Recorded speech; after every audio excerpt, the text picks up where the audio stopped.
Top of the day, beautiful people. Top of the day. Happy Saturday. Happy New Year. Well, the Happy New Gregorian Year.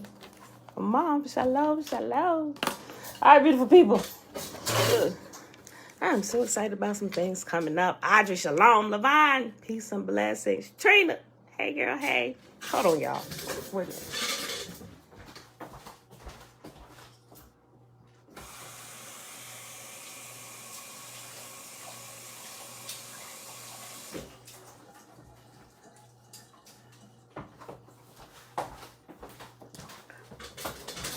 Okay.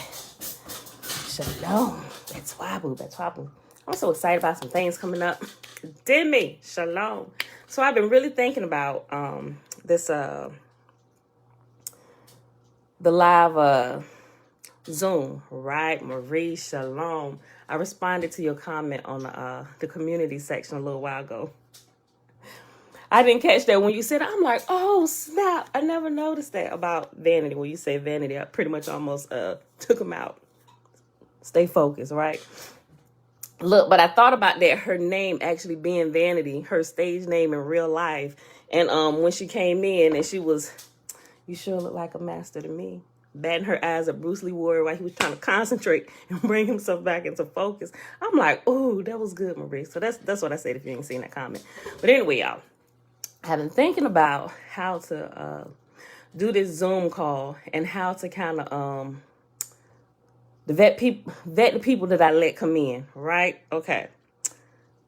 So I know what I'm going to do to see if you're ready for the Zoom call where we can chat a little bit more privately about some of these things, right? So this is like considered a class, right? So there will be a test. There will be a test. I will not give you the test questions live. If you want to join the Zoom call, and mind you, the Zoom call is only for those who have been doing their homework and have been practicing, right? Because I'm going to ask you some things that only those actually practicing would know or would happen to stumble upon, right? I'm going to ask a couple of general questions, and I'm going to add, well, general in the fact where I can gauge where your mind is at, and questions about, it's going to be very specific questions about what happens to you while you're praying in tongues, right?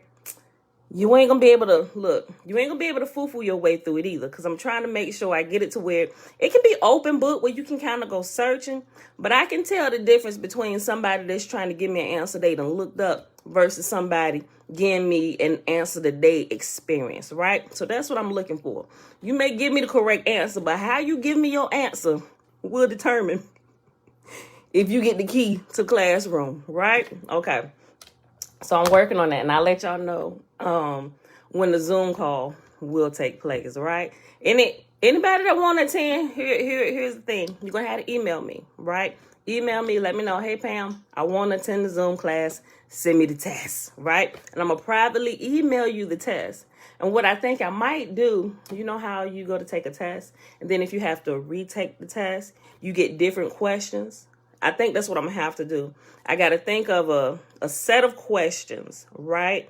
And it ain't going to be multiple choice either, right? I want to see y'all thinking, right? I want to make sure I'm triggering the right things. I'm make sure I'm trying to also give myself feedback on how I'm bringing these principles across, right? Because if everybody's like saying the same thing, but it seems to me you're still not getting it, that means there's a problem with me on how I'm explaining it, right? Because if students don't get something, it's not the students, it's the teacher, right? So it helps me gauge how I'm coming across to everybody, make sure I'm explaining things in the right way.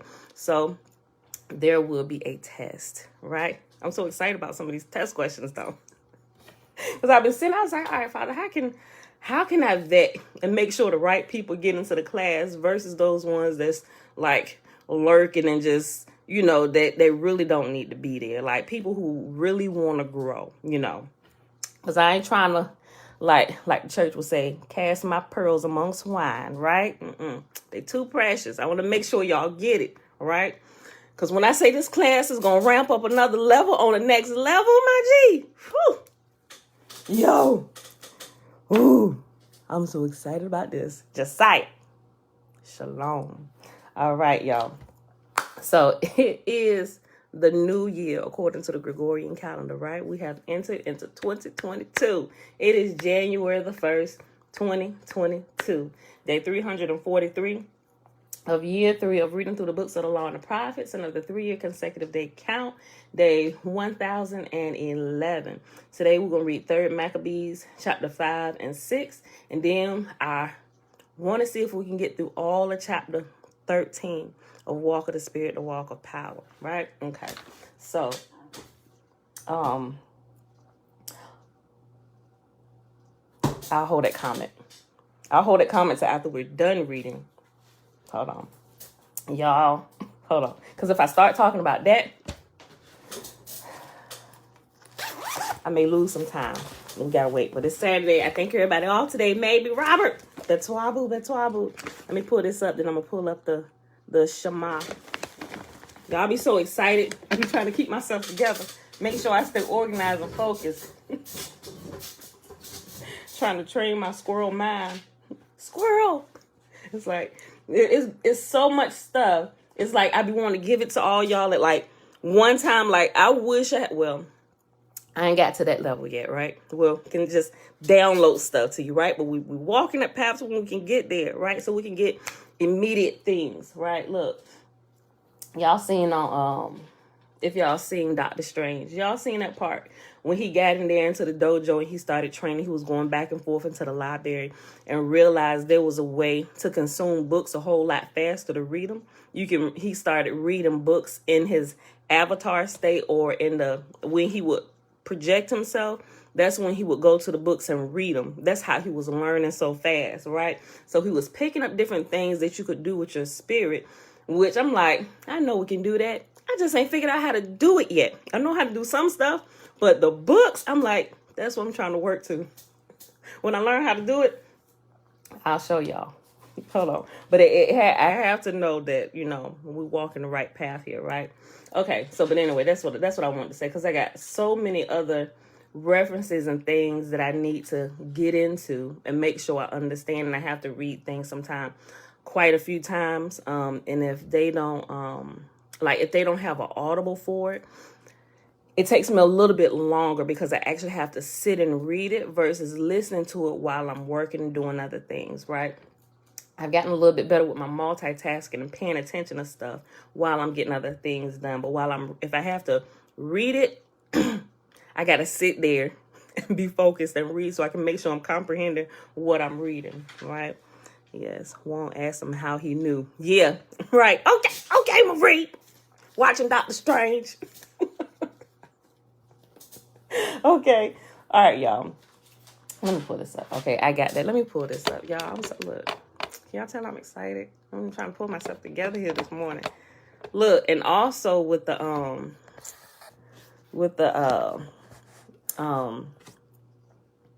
chakras, right? Now that we're learning the truth about the chakras and what they really are, and we're demystifying them, there is another level of them that we have to look at before we go a little bit further, right? You have to actually see it from the medical side. So we're going to bring in a little bit of A&P. Y'all remember taking A&P? If y'all ever took A&P in school, anatomy and physiology. I want to show y'all the anatomy and the physiology of the spine and the spinal fluid and the paths that it travels and where it travels and what it does when it reaches certain destinations. Now, this is scientific proof, right? If you understood this, you would understand why it's so important to bring your lifestyle under control with the things that you eat, right? Everything around us here in this world, it tries to get our attention to just do as thou wilt, right? But you got to be a little bit quicker than that. You got to be a little bit stronger, because the fast foods, the meats, the dairy, I know it's hard to break away from. I was a meat eater for a very long time, right? And the dairy, right? That was the biggest thing I got to break myself away from, right? So I'm still kind of working on that. I don't do a lot of cheese. but sometimes I'll sprinkle a little bit on my salad, right? But because I haven't found a vegan cheese that I really like for real, right? And then I'm like, you know what? I'm just going to have to forego the cheese altogether. But what you're going to realize is these foods that you eat, not only does it harden your arteries, but it also calcifies your pineal gland, right? The seat of the soul, where the teacher sits, the third eye, whatever you want to call it, right? And when your pineal gland is calcified, you will be spiritually dense. You will not understand, right? It's impossible. So if you have a good spiritual teacher, Pamela vegan, I'll try Dana, but I've come to grips with myself that I might just have to forego the substitutes altogether. I'm just like, because I'm working myself to a raw diet, right? Maybe I like my cooked food, my vegetables. Sometimes I just need something warm. Like Jeremiah be trying, he said, oh my God, he said, it's cold food all the time with salads or whatever. So you can do different things. You can steam it or whatever. He said, I ain't made it to that level yet. He cut on the stove. I'm like, it's a process, son. It's a process. It's a process. Be patient with your soul, right? You move in steps and you grow, right? But I think I want to take my my diet or lifestyle to maybe 80% raw, you know, like veggies. You can do different things. I got all kind of vegan cookbooks and raw cookbooks. You can even make desserts and stuff. But I think the 20%, it'll be like steamed and maybe some baked vegetables or whatever. But I do eventually want to get away from it, because the more that I do a raw diet, I can tell when I put cooked food in my body, it causes me to be sluggish. And it's that same feeling I get when I eat cooked food and starches and stuff, and it does not feel good. So I do eventually want to work myself to a 100% raw diet. But making sure I get like the different veggies and fruits and stuff, like the bananas and like the avocados that keep some meat on my bones. I don't want to be walking around here looking like a skeleton, right? That ain't gonna be cute. So, but it's just different things that I'm learning. But when you get your diet under control, and that's like another level as well, you're going to have to work on your diet, your lifestyle, and your eating, because a good teacher will let you know, like all of that lies in your root and your sacral chakra, right? Getting your emotions and stuff under control, getting your eating habits under control, getting your lifestyle under control, right? Because if you can't get those things under control, you will not be able to climb the ladder higher, right? You can't climb up Jacob's ladder, right? You can't ascend to heaven, right? All these things, the Hebrews will teach you, the Christians will teach you, but they try and put the Jedi mind trick on you, right? A lot of nations teach you this, right? And you go to their schools, they'll teach you about this, but they just use different stories, but they're teaching you the same thing. And all of them will tell you have to go through that same process, cleaning up your life, your eating, right? Not just because we don't want you to eat meat or we're animal lovers and stuff like that, which we are. Even think about John the Baptist. Think about all of those who they call ascended masters or messiahs. There's wisdom, and they all had a special type of diet, which alludes to making sure you're not overburdening your organs and stuff, so it cuts you off from the source of power. Unnecessary foods, starches, cakes and snacks, all those things, right? Sweets, chocolate chip cookies, and Reese's is my vice, right? I'm like, I am never going to be able to tap into the glow if I cannot beat a Reese's. That's my truth. That's my sins to the brethren and the sister, right? So their whole fasting thing, that's like the level. There are some fasts that I go in on, right? But also the 40-day fast, which is that one that I've been working on. It's like I get through it one time, and then it's like, because doing a 40-day fast is representation of Moses ascending the mountain of Sinai, or Jacob climbing the ladder, or Christ ascending to heaven, right? On medical terms, that cerebral spinal fluid flowing up, coming around, circling around here and making a second pathway back down, right? The angels ascending and descending down the ladder. All these things are telling you the same exact thing. Once you learn the principle, once you learn the underlying teaching, the truth teaching about it, you can see it in every culture, and you can see that every culture is trying to teach their people the same thing, how to connect to the source of life, right? So I said all that to say that we're going to have to do a little bit of A&P, right? And so on YouTube, I posted on my Facebook page, Linda Shalom. I post little posts on the Facebook page, but on YouTube, in the community section is where I'll post those things, right?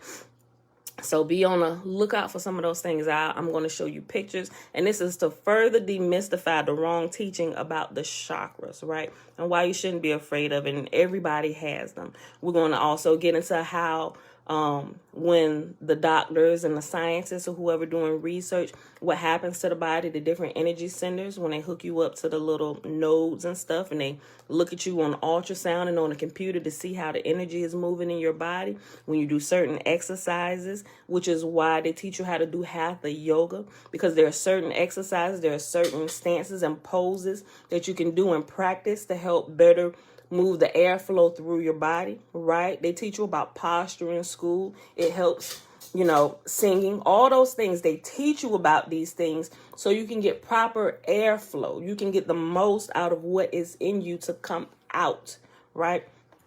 We got to learn just a little bit about that. It ain't going to be long and drawn out. It's going to be like real short. I'm just trying to make it just as short and sweet as possible and get right to the point.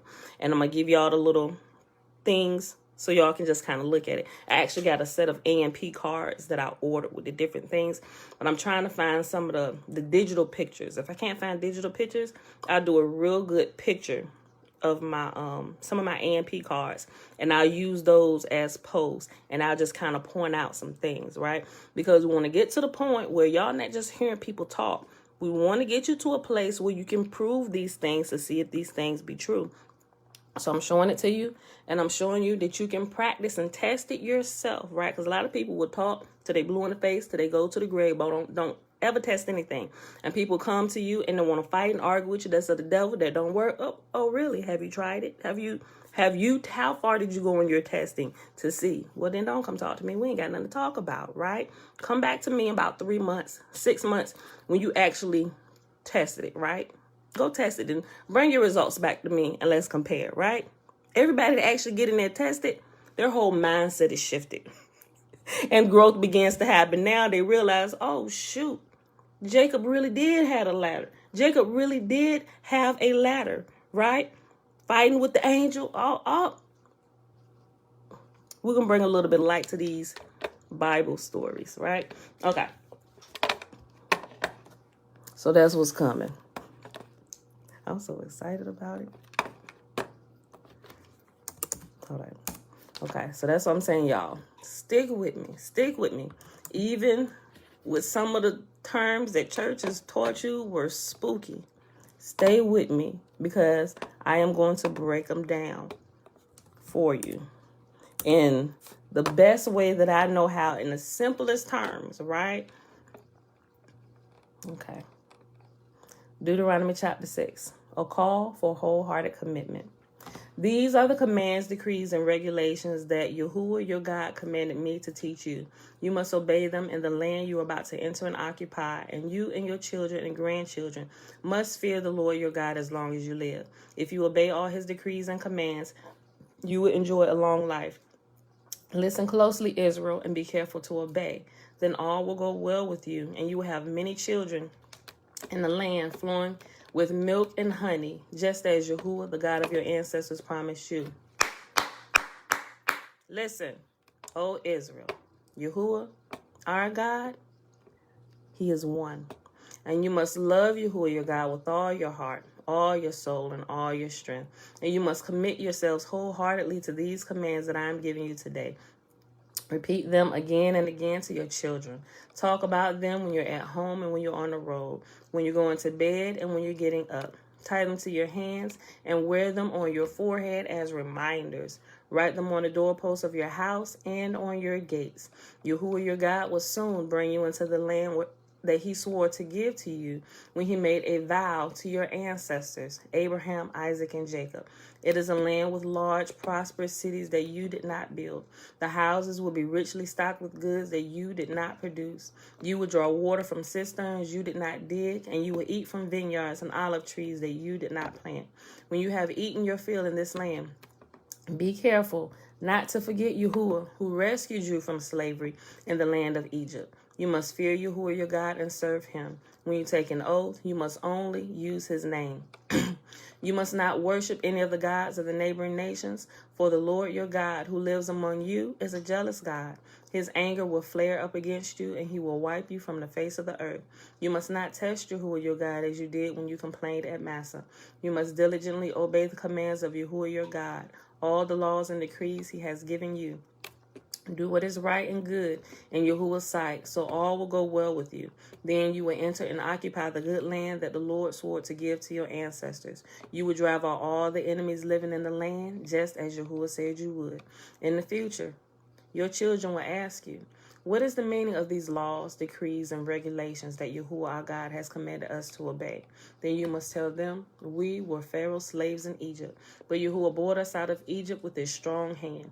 Yahuwah did miraculous signs and wonders before our eyes, dealing terrifying blows against Egypt and Pharaoh and all his people. He brought us out of Egypt so he could give us this land he had sworn to give to our ancestors. And Yahuwah our God commanded us to obey all these decrees and to fear him so that he can continue to bless us and preserve our lives as he has done to this day. For we will be counted as righteous when we obey all the commands Yahuwah our God has given unto us. All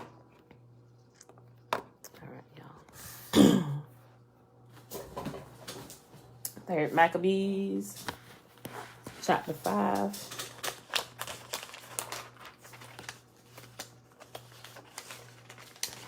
Okay.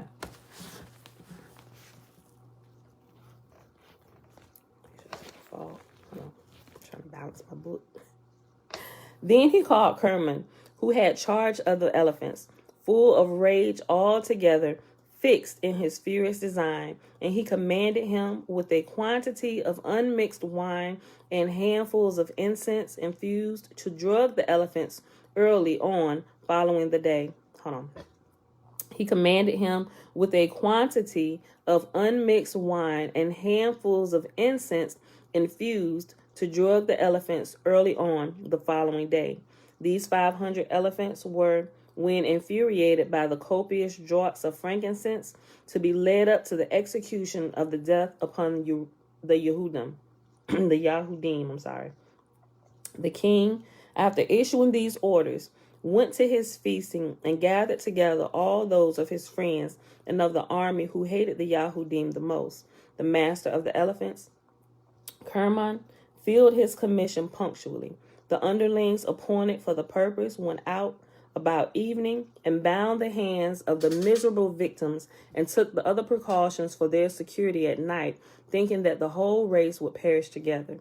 The heathen believed the Yahudim to be destitute of all protection, for chains fettered about them. They invoked El Shaddai, Yahuwah, and ceaselessly besought with tears their merciful Elohim and Father, ruler of all, Yahuwah of every power, to overthrow the evil purpose which was going out against them, and to deliver them by extraordinary manifestation from that death which was in store for them.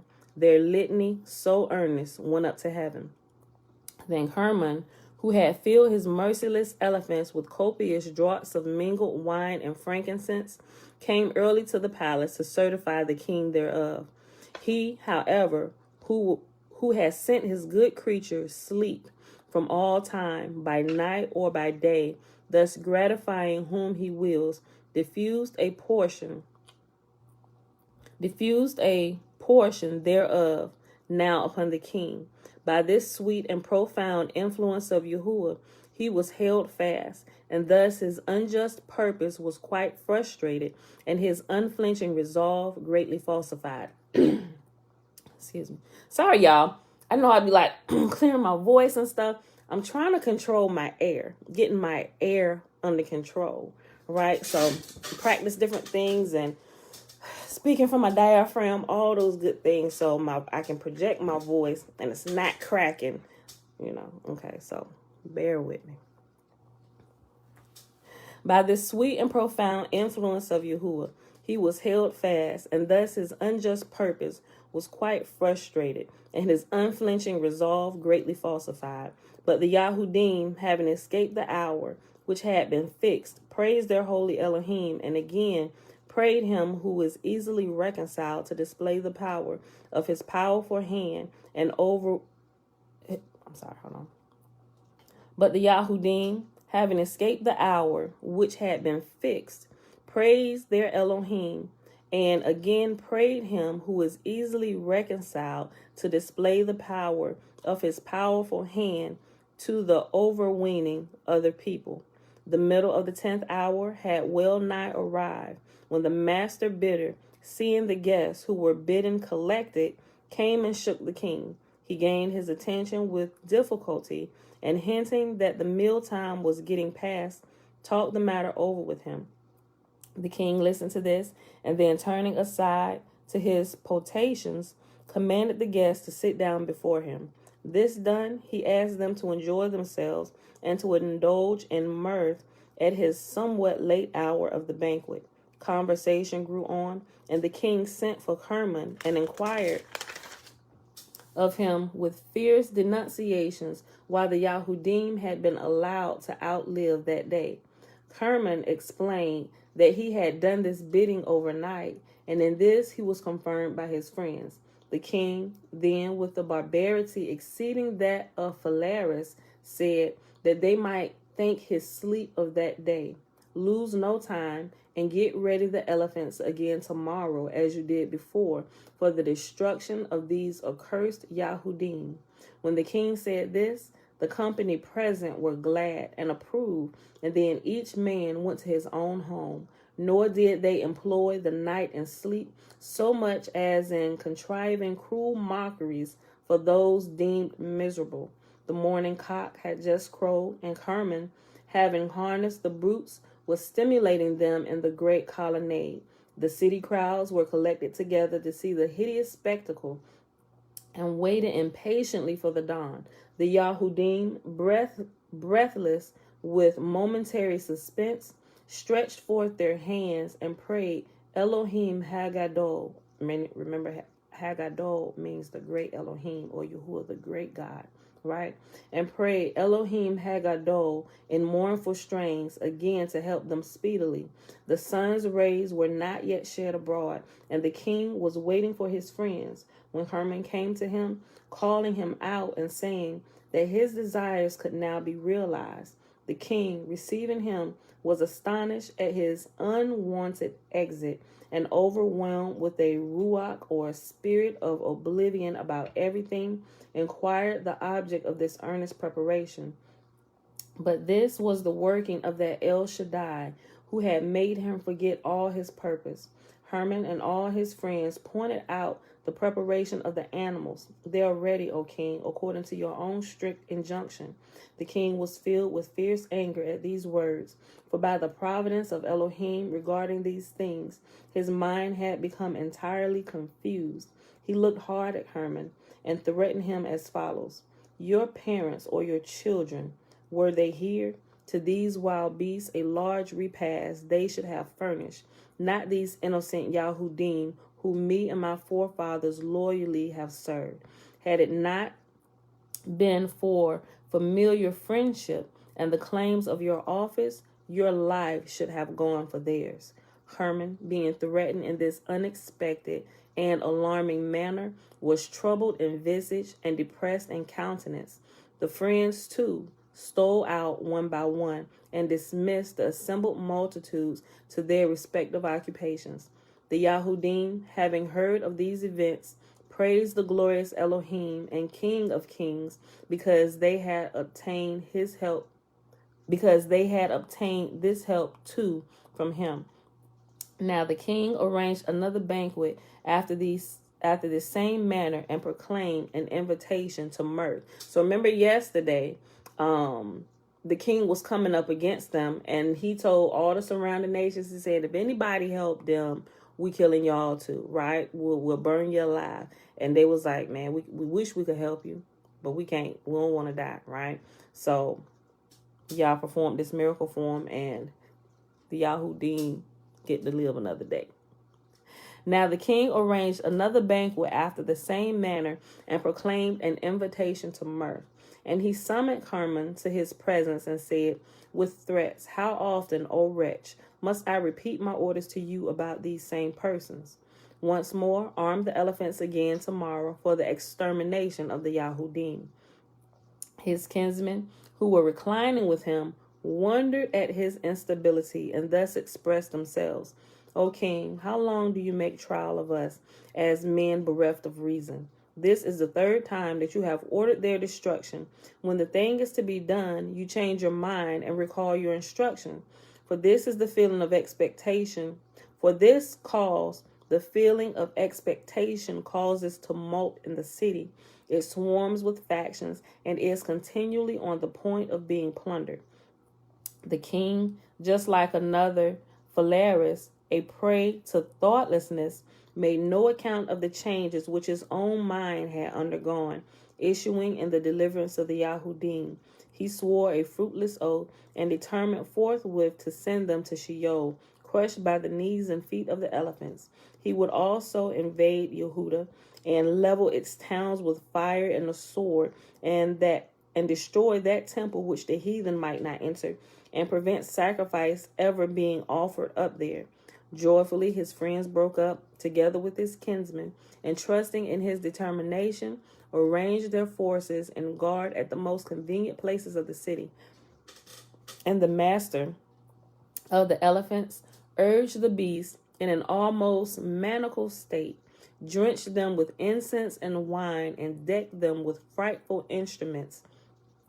About early morning, when the city was now filled with an immense number of people at the hippodrome, he entered the palace and called the king to the business in hand.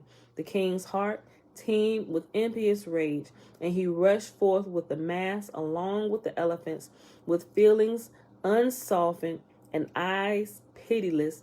He longed to gaze at the hard and wretched doom of the above-mentioned Yahudim.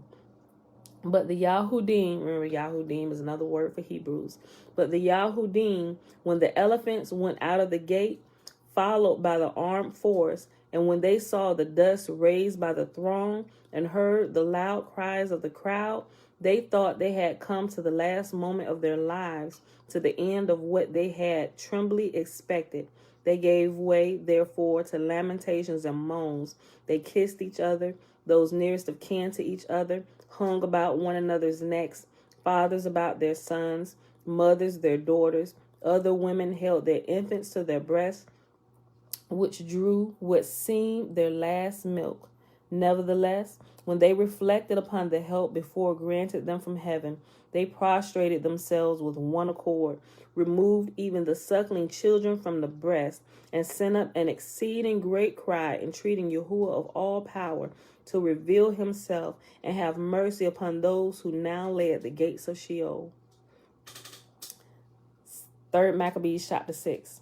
And Eleazar, an illustrious priest of the country, who had attained to the length of day, and whose life had been adorned with virtue, caused the presbyters. Okay. And Eleazar, an illustrious priest of the country, who had attained to the length of day, and whose life had been adorned with virtue, caused by the presbyters who were about him to cease to cry out to the holy Elohim, and prayed thus: O King, mighty in power, El Elyon, El Shaddai, who regulates the whole creation with your tender mercy, look upon the seed of Abraham, upon the children of the sanctified Yaakov, or Jacob, your sanctified inheritance. O Father, now being wrongfully destroyed as strangers in a strange land, you destroyed Pharaoh with his host of chariots, when that lord of this same Mitzrayim was lifted up with Torahless hardihood and loud-sounding tongue. shedding the beams of your mercy upon the race of Yasharal, you did overwhelm him with his proud army. When Sennacherib, the grievous king of Asher, glorying in his countless hosts, had subdued the whole land with his spear, and was lifting up himself against your holy city with boastings of grievous to be endured, you, O Yahuwah, did demolish him and show forth your might to many nations. When the three friends in the land of Babel, of all their own will, exposed their lives to fire rather than to serve vain things, you did send a dewy coolness through the fiery furnace and bring the fire upon all their adversaries. Talking about Shadrach, Meshach, and Abednego. It was you, when Daniel was hurled through slander and envy as a prey to lions down below, did bring him back against unhurt to light. When Jonah was pining away in the belly of the sea-bred monster, you did look upon him, O Father, and recover him to the sight of his own.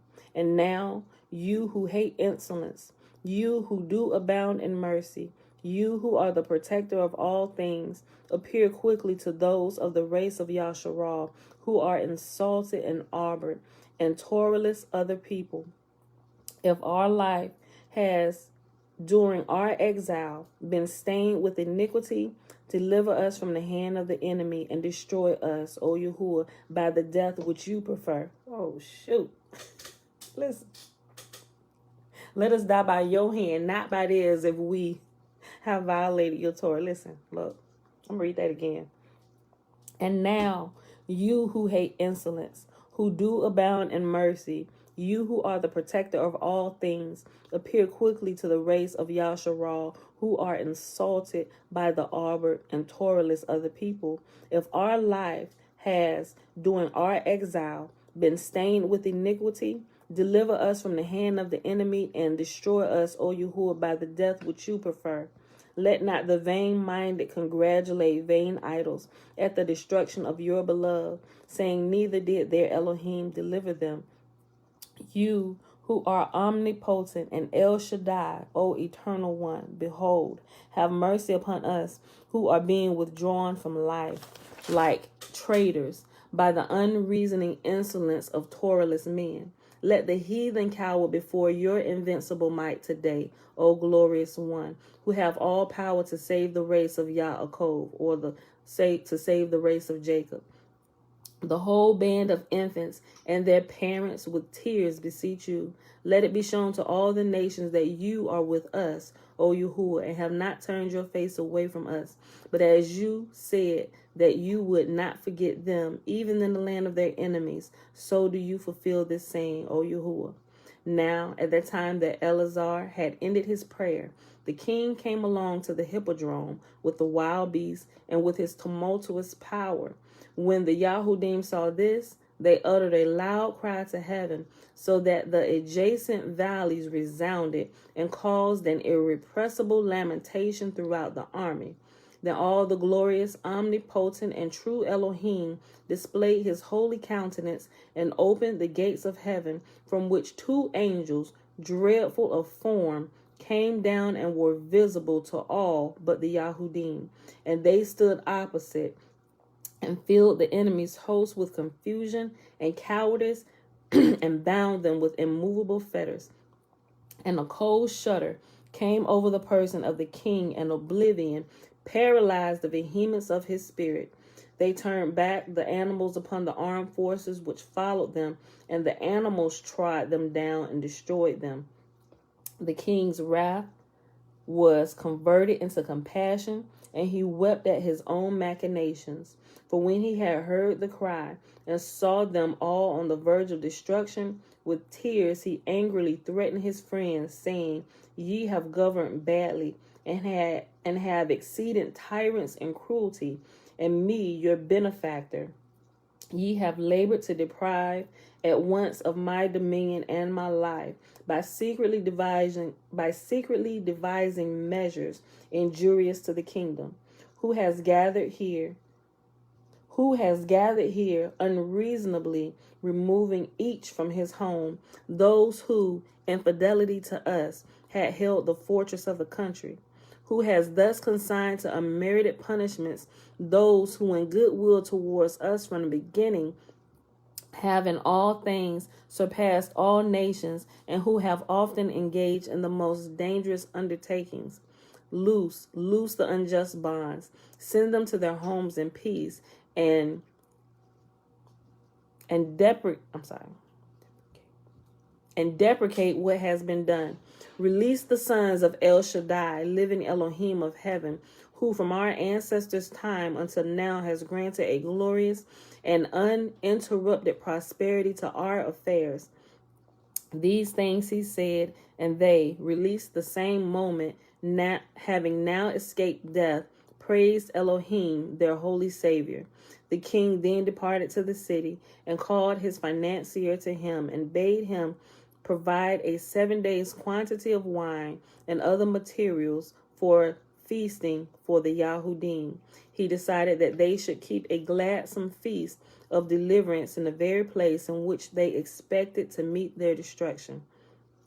Then they who were before despised and nigh unto Sheol, yea, rather advanced into it, partook of the cup of salvation. It says partook of the cup of Yeshua, but Yeshua means salvation, and it has a footnote at the bottom that says this means salvation, not like this other person.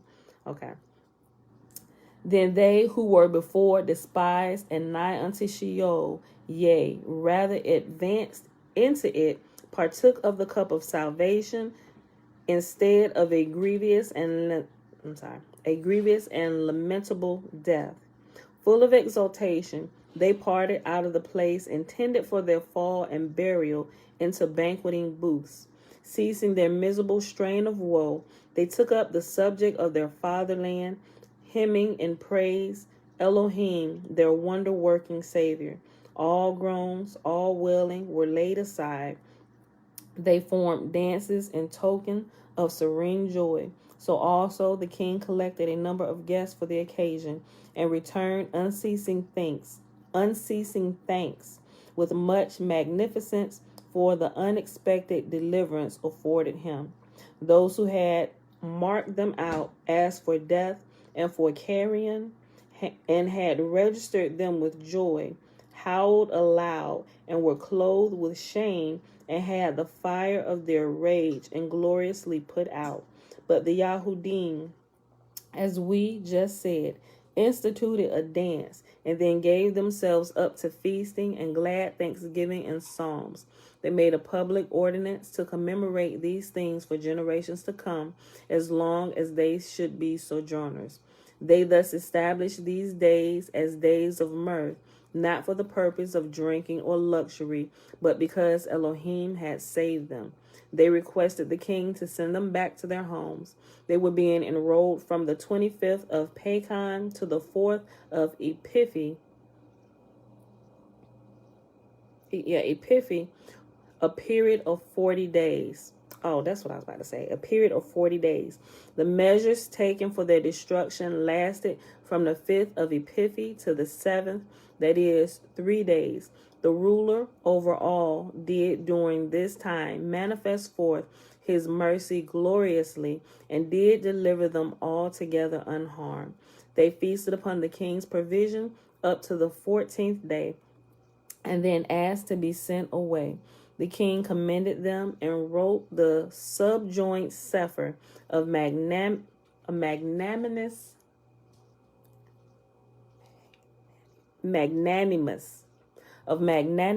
import for them to the commanders of every city. And that is our reading for today. Y'all excuse me with some of my mispronouncing of these words. I'm working on it. Okay.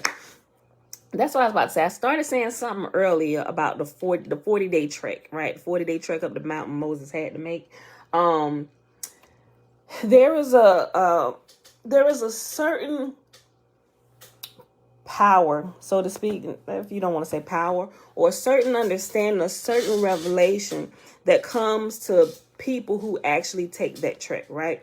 Not that you're necessarily doing it for weight loss, but those who actually do a 40-day fast for spiritual reasons, something happens, right? And you can see it everywhere. And 40 is like a key number, right? 40 days, 40 nights, right? Moses spent up there. Moses made a couple trips up and down the mountain. You go back and read the Old Testament, he made a couple trips, right? But Jesus, no, I'm sorry. The whole process in the New Testament, you will see where Kundalini is rising or where he is being filled with the Spirit. It was the 40-day fast he did in the wilderness in the journey, right? And during his journey, there were different things that he had to overcome, right? Those were addressing each of the chakras, right? If you want to look at it that way. But each religion shares that same type of story, and 40 is always a key number. And I realized when I did my first 40-day fast, when I was serious about my first 40-day fast, there's something that takes place, right? There's something that takes place on a 40-day fast when you go into doing it for spiritual reasons. You are really enlightened, right? There's another level of revelation that opens up to you, right? And then you come back down the mountain, right? And then you should repeat this process for your perfection. But also we're going to talk about the death, burial, and resurrection, right? For death, burial, and resurrection, now that we understand it, it's a story to teach you some spiritual principles. We're going to get into them.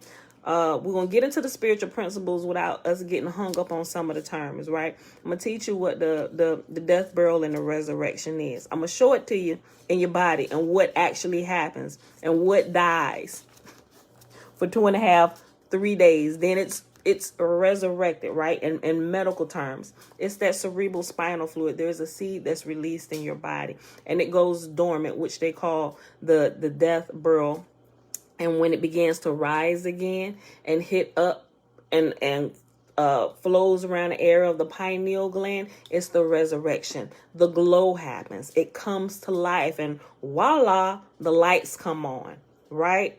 That's what happens. That's why that was the whole point of me telling y'all why we need to do just a little bit of AMP so you can see what's going on. I find out it's easier when we understand things. Like when I do a fast, I find out it's easier if I'm educated about what's happening with my body, right? So I'm not superstitiously going into something, okay, to say if I fast and pray, this is going to happen, right? It's easier to stick with things when you're educated because you know the impasses that you're going to come to, the things that are going to happen in your body when you get to certain levels, to certain stages. When you get to the 3rd day of fasting, this is what is happening in your body. If you're aware of it, you can be prepared for it. You know some things to kind of endure those days until you get past that point to where you're at a sweet spot and you can kind of cruise for the next 10 days till you hit that next impasse that comes along with water fasting. So we absolutely have to do this because we're going to keep moving up levels, and you need to know what's ahead on the road so you don't get thrown off. You don't get thrown off, right? You don't get discouraged. Just prepare and know it's coming, right? There's a way to properly prepare yourself where you can endure and you can get past it, right? We here. Come on. We got you. Come on. Come on. You can do it. Everybody got to hop over this. And we ain't got nothing to get us over except for this. You have to jump. We can't pull you over this one. You have to jump yourself, right? So I'm going to share these things, and these are going to help us jump over some of these hurdles. It's going to help us to take some of these roadblocks and use them and construct them for paths that we can walk across. Things that's off limit to other people, we get access to go into, right? I'm so excited about this, y'all.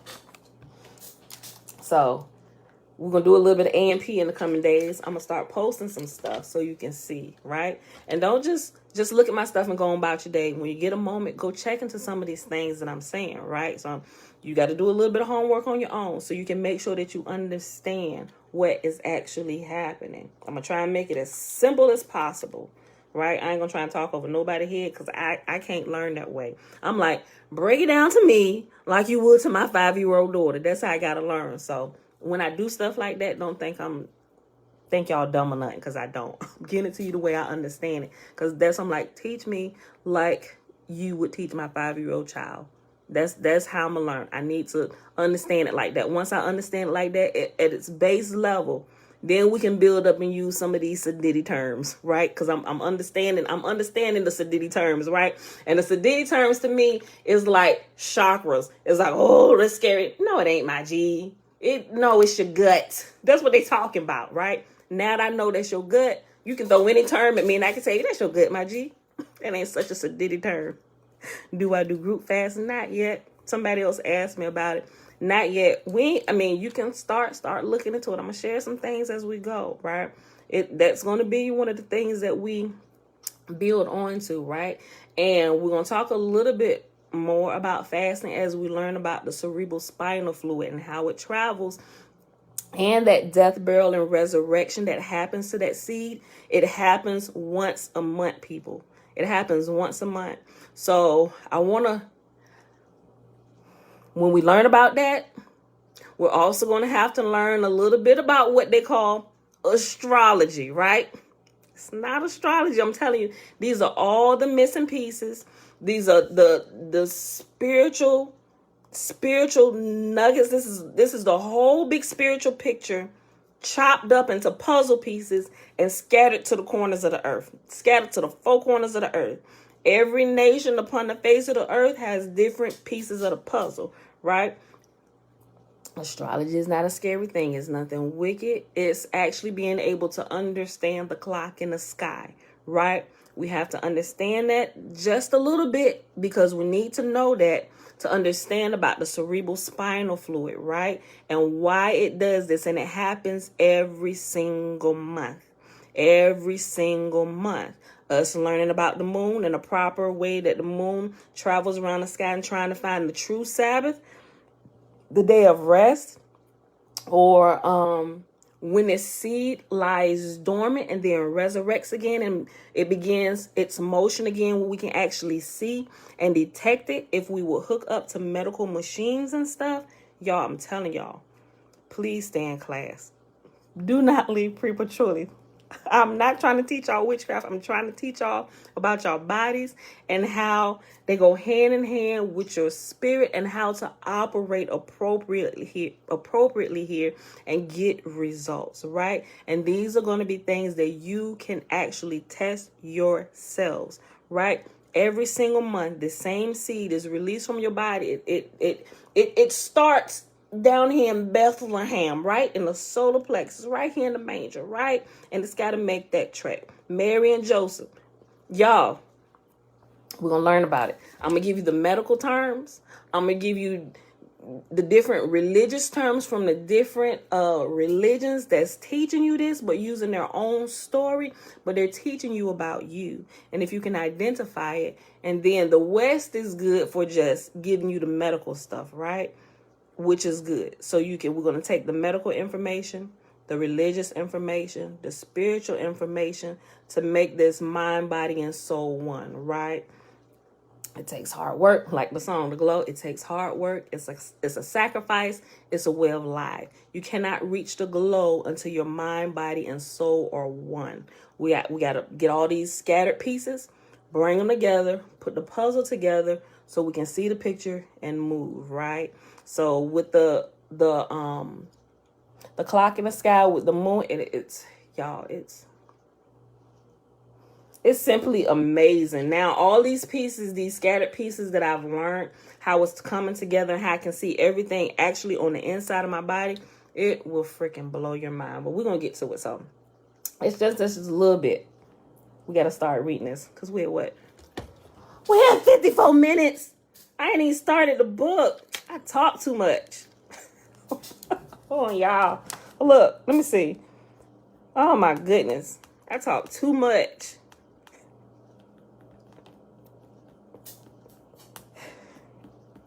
Hold on. No, that's chapter 12. We in chapter 13. Let me see how many pages in 13. I know it's pretty long. Okay. All right.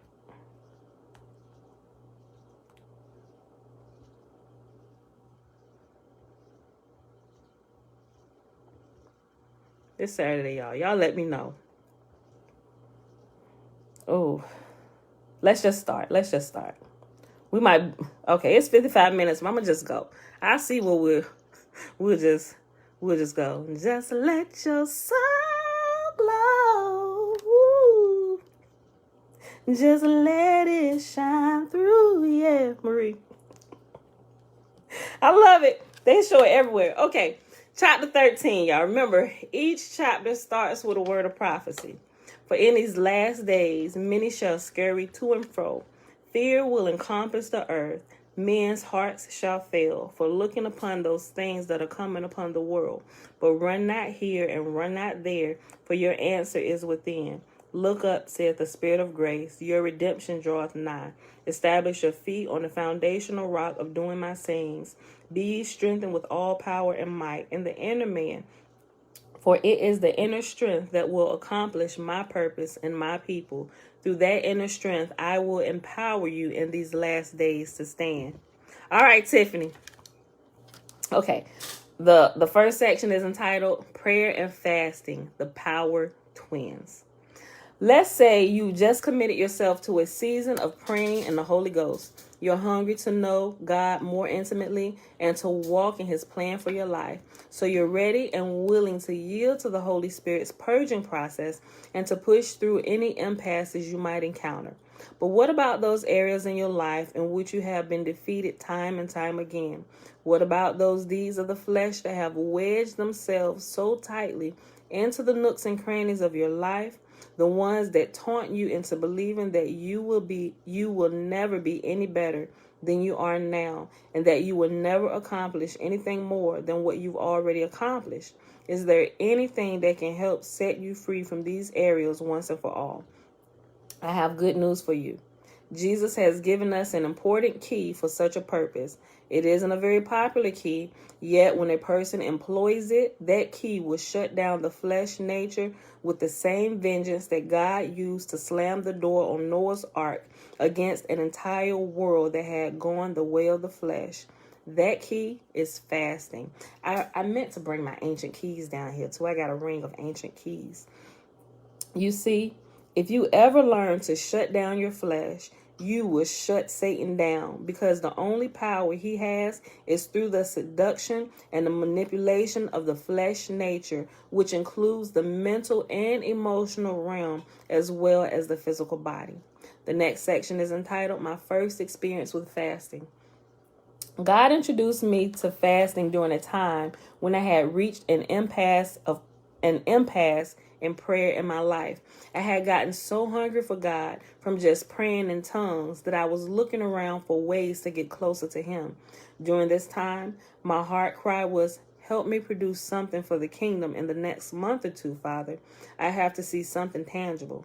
I found out right away that an impasse was overcome more quickly when I fasted. Not only that, but the workings of my flesh surfaced much more quickly as well. I learned that fasting, accompanied with prayer, multiplied what was already in me. The first time I went on a fast, I had amazing results. And as soon as I came off the fast, everything in my world went wrong. Let me share something real quick. Look, so if you guys ever watch, what's that older gentleman's name? Dick Gregory, right? Dick Gregory. He pretty much, and I think he passed away. Did he pass away? I think he passed away a few years back. If he didn't, forgive me. Oh my gosh. But I think he passed away. I don't remember. But when I was doing some fasting and I was looking up resources and different things on fasting, I came across a couple of videos that he had did, and he had actually made a lifestyle of fasting. But he had actually gotten into fasting when he was alive when Martin Luther King was still alive. And there were some things going on, and he said that he wasn't going to put another solid piece of food in his mouth until whatever campaign or whatever that was going on in the world, until that had ended. Right? Jen Shalom, he did pass. Okay. All right. So Dick Gregory passed. Okay. So, but what he said he began to learn, and he wasn't going into it. He was just kind of like pro-black, power to the people type gentleman. Right? Look, but when he started fasting, it changed his life and took him on like this another, like it literally changed his life. And in it, I'm gonna try and share it. Let me put it up here. I'm gonna share that with y'all. It's a long interview, but I think there's somebody did some snippets of the interview, and I want to get that particular snippet of what he was saying when he started fasting, right? And when he said this, I thought about that example that he gave. So he said, what happens when you fast, and mind you, when he did, because he was fasting, Dana said, yes, he passed, bruh, he dropped truth bombs in his later life, because he had made a lifestyle of fasting, right? He wasn't doing water fasting a lot. He was doing fresh fruit juice fasting. So he was juicing and a lot of green juices. Every time you see Dick Gregory in some of his later interviews, he always had a fresh pressed green juice in his hand. I'm like, you my hero, Dick Gregory. Look. So, but listening to him, I learned a whole lot. And some examples, I really began to understand what he was saying. Because remember when I was telling me and my sister we were going on these fasts, and she's like, oh, hell is breaking loose. So I'm going to stop praying and tell us it seemed like it's making it worse. But it explained in here, something happens. And Dick Gregory ran into that too. So he explained it. The example he gave, he said, fasting is like, and mind you, he said when he had started fasting, he said he wasn't going to fast to whatever that campaign or whatever was going on in the world. He said he was going to do nothing but drink juice until that had ended. He said, now at that time when I made that commitment, I didn't know that it was going to last 2 years. He said, but I stuck by my commitment. He said, and all I did was drink fresh, pressed, squeezed juice for 2 years. Imagine the discipline he had. But in his 2 years, oh, the wisdom this man gained. Listen, he said, fasting is like this. He said, what I quickly found out is, he said fasting will cause a blowout real fast. Like if there's a blowout designed to happen down the line, fasting is going to speed it up so you can take care of it a lot sooner. And he gave this example. He said, so say for instance, you have a house. And he was talking about the electrical wiring in that house. So say somewhere down the line, he said you didn't know that your house had electrical issues, right? But somewhere down the line, that electrical issue was going to get worse, and it was going to cause a fire in your house and burn your house down, right? He said, so what fasting does, he said, instead of just letting that go on, problems arise to the surface way faster so you can fix it before the house burns down. So he said the fire that would have burned the house down a little bit later, if I remember the story right, he said what's going to happen when you fast is, he said it's going to cause, it's like it's going to cause the house to short circuit and the power is going to go out, which will cause you, okay, what happened to the power? He's like, it's going to immediately have a blowout.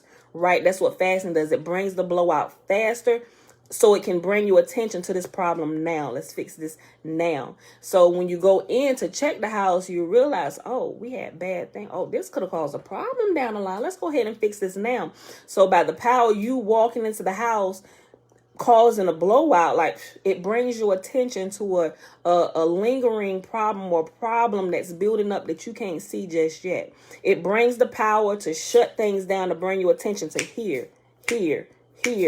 Here's what you need to look at. It's going to cause a problem. Fix this now before the entire house burns down. That was the example he gave. I'm going to try and find that. He said it in better words than what I did, only the way Dick Gregory can say it, right? But I love the example, and I just thought about that when he just said this again. So I'm going to share that with you. Let's see, power blowout. He said that's what fasting is like. That's what he came to understand fasting is like. And that's how a lot of problems he was able to handle early on, when he fasted, because it just all rises to the top. It's trying to get all that gunk out now instead of just letting it linger on. You just kind of walking into it later when it's gotten really bad, right? And it's beyond repair, right? So I just thought about that example when I read this. Okay. He said, the first time I went on a fast, I had amazing results. As soon as I came off the fast, everything in my world went wrong. I came off this long fast, which I refer to as a seeking time, and almost had to stagger into meetings. I had weak knees, and it wasn't from lack of food. I could hardly stand up to preach. It seemed as if God's anointing had lifted from me. When I laid hands on people to pray for them, they wouldn't have fallen under the power of God even if lightning had hit them. On top of that, we were in debt for an entire month's budget. I tucked myself away to fast and pray, and I came out of that time only to be more in debt than before. I told God, the least you could do is to supernaturally arrange for the bills to be paid while I'm locked away with you. I was getting a little short-tempered about the situation. Anger was building up on the inside because I wanted to know why. Then I began to see clearly. I came to realize that during the fast, certain areas of my flesh nature hadn't been put to death in the past,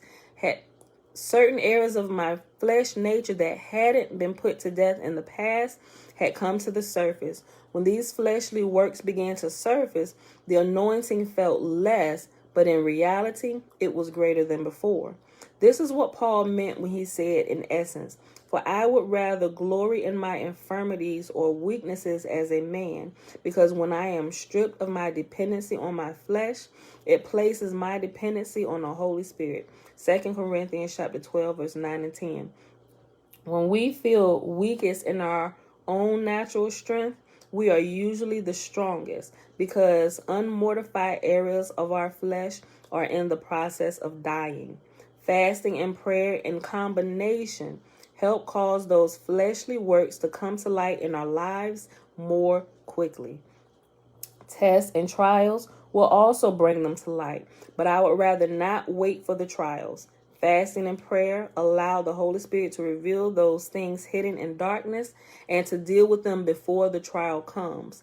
This in turn causes our character to be strengthened. The next section is entitled, What Jesus Taught About Fasting. In Matthew chapter 17, we find an account that reveals what Jesus taught his disciples about fasting. Jesus climbed up what we call the Mount of Transfiguration with James, Peter, and John. There, Jesus had a visitation of God. Afterwards, he charged the 3 disciples who were with him to tell no man what they had seen. Then they came back down the mountain. Meanwhile, the other disciples were trying to cast the devil out of man's son at the foot of the mountain. The disciples had cast out devils before with no problem, but now they had run into one that just wouldn't come out of the person. While they were making their unsuccessful attempts, a crowd had collected around them. The disciples were probably feeling frustrated, flustered, and embarrassed. This is the situation that Jesus, James, Peter, and John walked into when they came down from the mountain. Quote, and when they were come to the multitude, there came to him, Jesus, a certain man, kneeling down to him and saying, Lord, have mercy on my son, for he is a lunatic and sore vexed. For oft times he falleth into the flame, and oft into the water. And I brought him to thy disciples, and they could not cure him. Then Jesus answered and said, O faithless and perverse generation, how long shall I be with you? How long shall I suffer you? Bring him hither to me.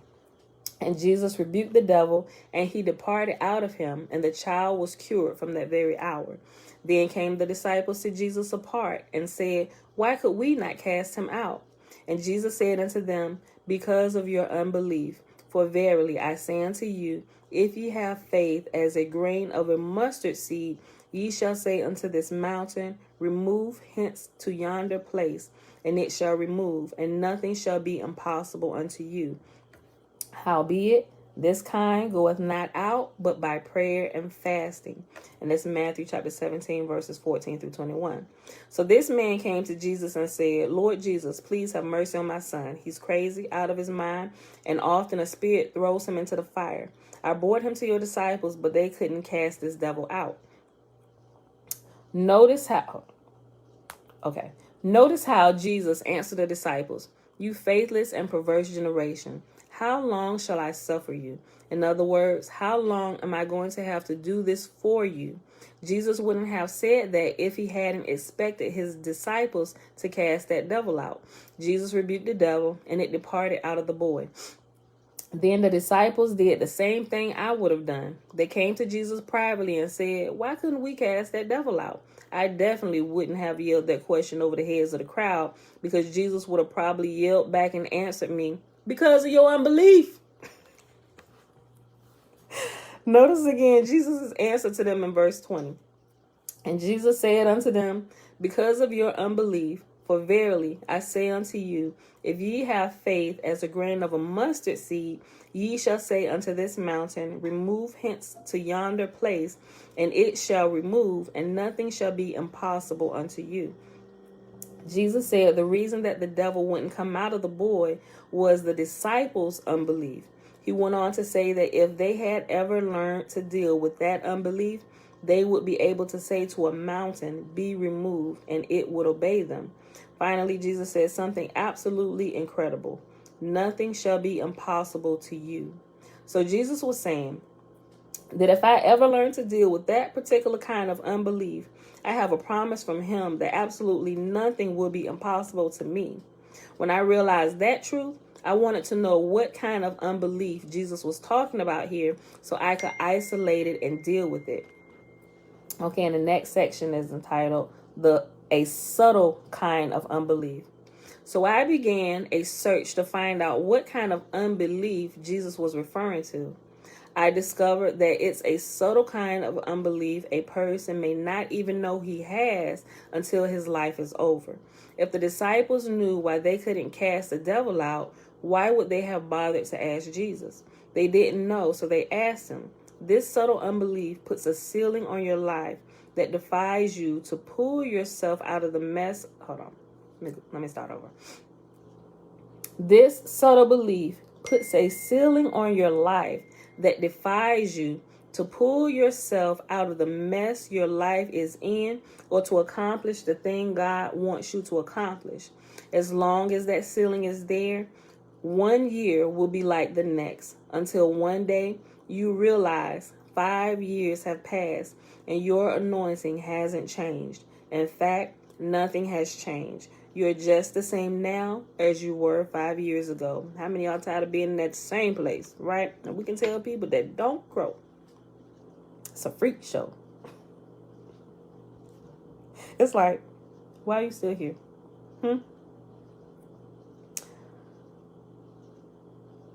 As long as that ceiling is there, 1 year will be just like the next until one day you will realize 5 years have passed and your anointing hasn't changed. In fact, nothing has changed. You're just the same now as you were 5 years ago.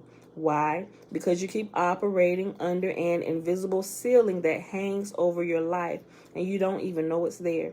And even if you did know, you couldn't break through that ceiling in your own strength. Let me explain a little more with this hypothetical situation. Suppose 5 little crippled, deformed children in wheelchairs were brought to my meeting, their arms and legs twisted and their heads leaning over to one side. I come in, and as I begin to preach, I see these 5 little children. Now, I can't blame the fact that the children aren't healed on their faith.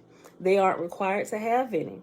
I also can't say it isn't God's will to heal them, because even though the disciples couldn't cast that devil out, Jesus revealed his will when he cast it out. So I walk over and lay hands on the children. I reach down on the inside of me and pull out every ounce of faith I have. I milk every cell, every fiber of my being for faith to pour out on these kids, but still they don't get healed. Suddenly, Jesus in his glorified body walks into the room. I say, Jesus, I'd like to ask you a question. Jesus says, hold on a minute, Brother Robertson. Then he walks over and heals every one of those children just like that. He comes back to me and asks, do you have a question? Yes, I do. Why didn't you heal those kids when I prayed for them?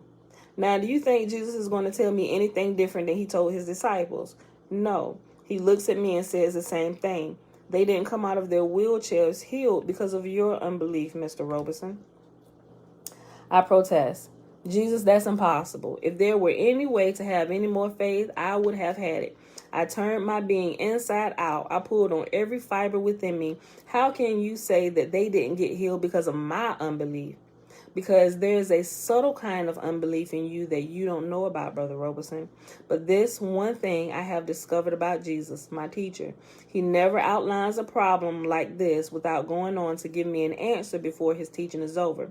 It's not enough to outline a problem. I need an answer. There must be some way I can deal with that kind of subtle unbelief on purpose so that absolutely nothing is impossible unto me. The next section is entitled, Fasting Helps Move Mountains. In my search, somehow I knew my answer lay in what Jesus told his disciples in Matthew chapter 17. I found that answer in verse 21. Howbeit this kind goeth not out but by prayer and fasting. Jesus analyzed the whole situation in one word: howbeit. Howbeit is an analytical word meaning nevertheless, or however this particular situation may be.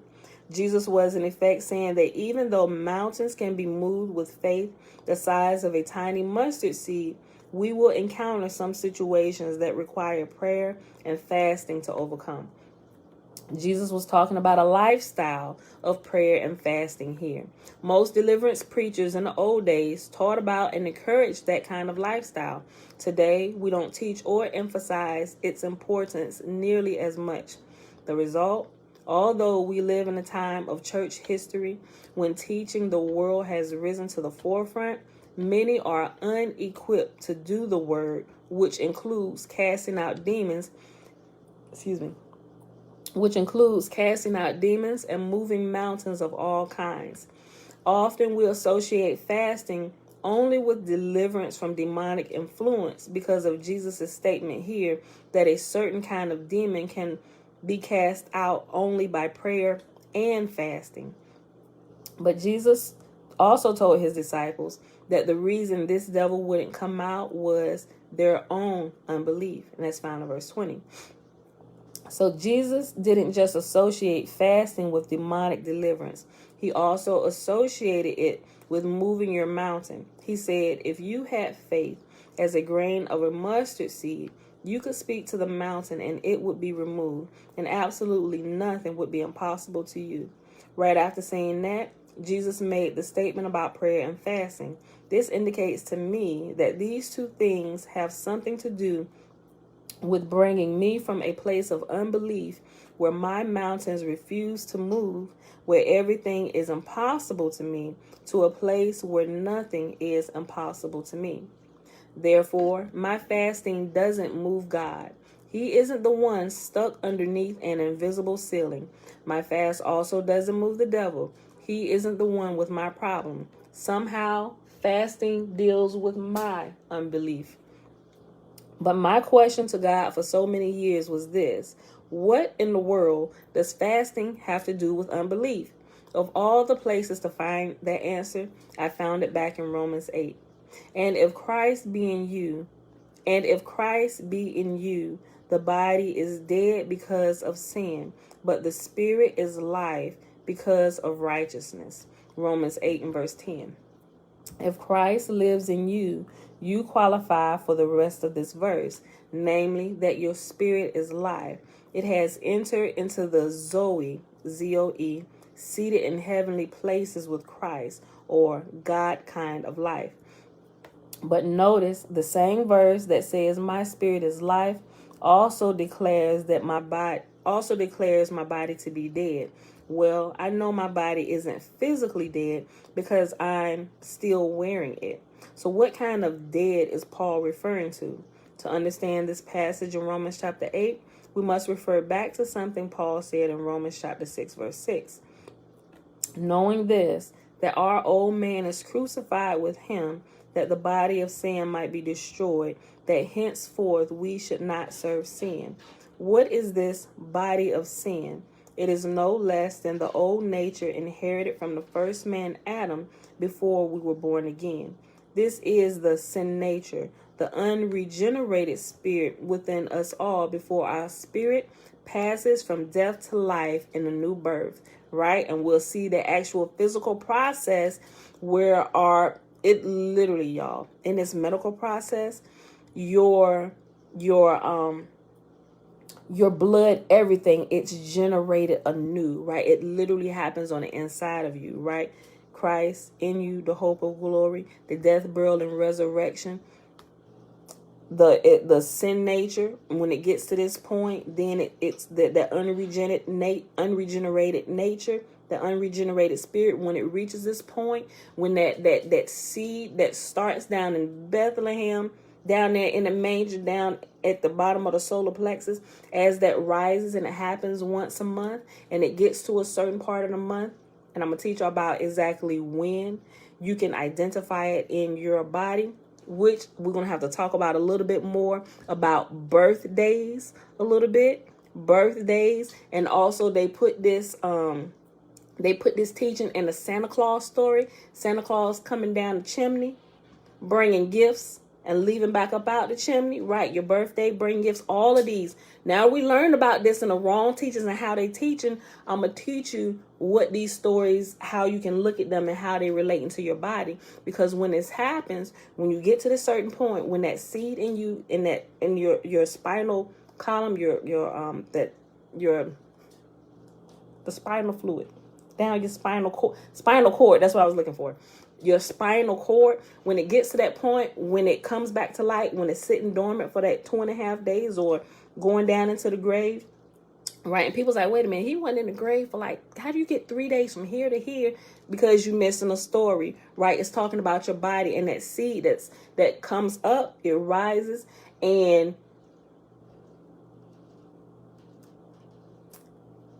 it happens in your body on the... It's a little bit, I got to explain that a little bit more before I say that. But anyway, I explain what I'm going to say. I'm going to just pause on that little note, but I'm going to show you how to identify it in your body. But at this point, when you can identify it in your body, it's good to fast on these days, right? Make sure you're not depleting yourself. And for those days when you can identify, it's good not to even have sex, right? All that energy you need to preserve in order to make sure that seed continues to go up, right? And it makes its course around the brain, around those different places, the hypothalamus, all of that, pituitary, pineal gland, all of that stuff, so it can enlighten it. It has to be undisturbed so it can literally crack open and it actually does what it does. There's a way, like people, yes, Marie, like ovulation, right? And we got to talk about that a little bit more with the women's cycle, because we can probably detect it a whole lot faster than what the men can, right?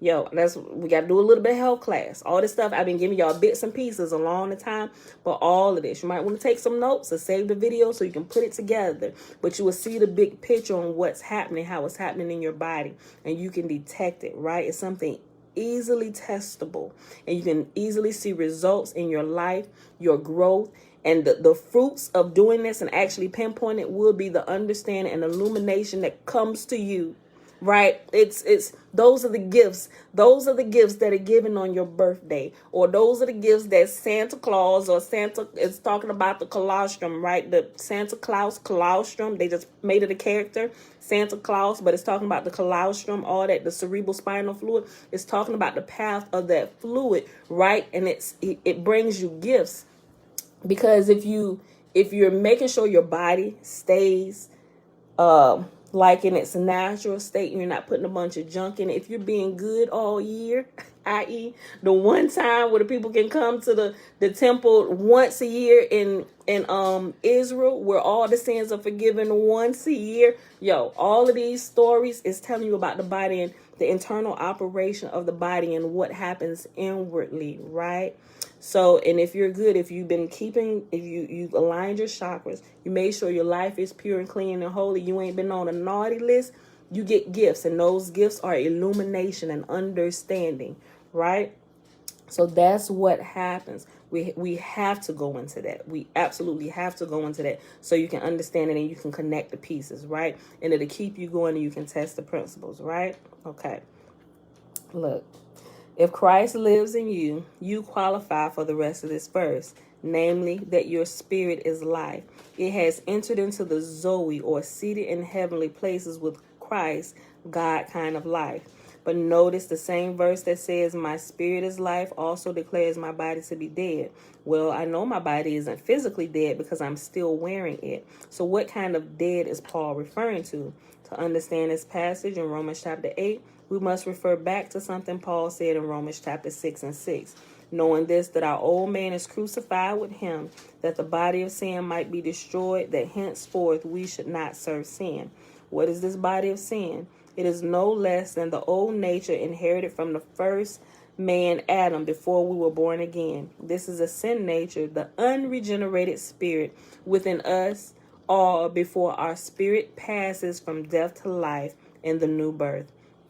It was that sin nature that used to energize the lusts of the flesh, such as self-exaltation and the love of money. So if Christ be in you, then positionally God has declared the sin nature, the body of sin, to be dead, and your reborn human spirit alive unto him.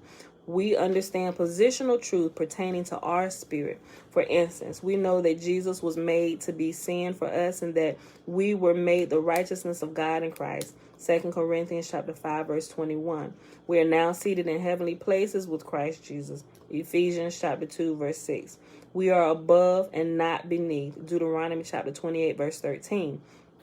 However, we may know very little about positional truth pertaining to our flesh. The essence of the truth is this. The moment we were born again, God declared the body of sin, the sin nature, or the old man, to be dead. Positionally, the flesh has lost its power source to commit sin. It lost its right to dominate and rule over us any longer. So when you pray in the Holy Ghost, worship God, and confess his word, you are enforcing the positional truth that your spirit is seated in the heavenly places. The more you pray in the Holy Ghost, the more you execute that position of grace. On the other hand, when you fast, you are enforcing the positional truth that the body of sin was crucified with Christ, and your flesh no longer has the power to rule over the operation of your spirit. Thus, when you begin to fast and pray, you execute two positional truths in the realm of the spirit. That's why prayer and fasting are the power twins. The next section is breaking down the ceiling of flesh. Sometimes it's not only that subtle kind of unbelief, but the flesh that constructs a ceiling over our life. Let me read that again. Sometimes it's not only that subtle kind of unbelief, but the flesh that constructs a ceiling over our lives. The devil will erect some kind of stronghold in our flesh realm, such as smoking, drinking, anger, gossip, or lust. Then he uses that stronghold to control us. Every time we attempt to receive from God or to accomplish something for him, he turns up the pressure in those areas so that we feel hopeless and out of control. So what do we often do? Leave him alone. Leave him alone. So what do we often do? We pray superficial prayers. We go to church. We try to minister. We implement programs. We substitute many things for the power of God that is absent because of the ceiling of flesh over our lives. But our lives stay the same all the time, never increasing. We may instigate more programs, but the power never changes. Our lives keep bouncing off that ceiling of flesh. Then one day, we decide to fast and pray. We begin by praying in the Holy Ghost and worshiping God. Then as our spirit begins to be built up, we start to fast. As we add fasting to our prayer lives, we slam the door on Satan's accessibility to the control center on our lives. Pretty soon, that ceiling of flesh over our lives begins to drop down. It isn't long before the operation of the flesh is at the same level as the operation of the spirit in our lives, so we continue to fast and pray. Finally, the operation of the flesh drops below the operation of the spirit. Its power is broken. I'll read it again. Finally, the operation of the flesh drops below the operation of the spirit. Its power is broken. When that happens, answered prayer is the automatic result, and the things we've been believing for begin to come to pass. We start seeing answers to prayers that have been lying dormant for years, even prayers that we forgot, but God didn't. At this point, if the devil comes to inspect that computer-like program he implanted in our souls to destroy us, he will find it gone, and God's program in its place. Why? Because through fasting, we have enforced the positional truth that our old man was crucified with Christ. The flesh is rendered powerless to force us to sin. We have released the operation of the Spirit.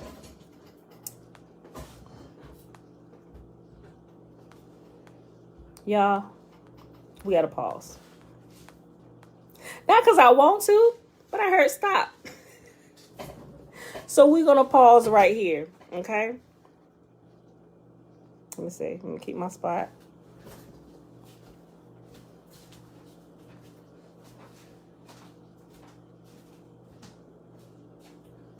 Okay. All right, so we'll pause right here for today. I'm going to share that little clip about Dick Gregory today, and I'm going to go ahead and start putting together some of the things about the cerebral spinal fluid and all those things, and I posted in the community section. I wanted to go through the rest of the chapter, but I'm going to stop. Okay. So let me highlight my place here. And we stopping for a reason, y'all. So I ain't figured it out yet on why, but when I hear that voice and stop, I learn to obey, right? Okay. I don't want to miss what we got coming, because I learned when I violate those commands, when I hear and when I can clearly hear it, I miss out on something.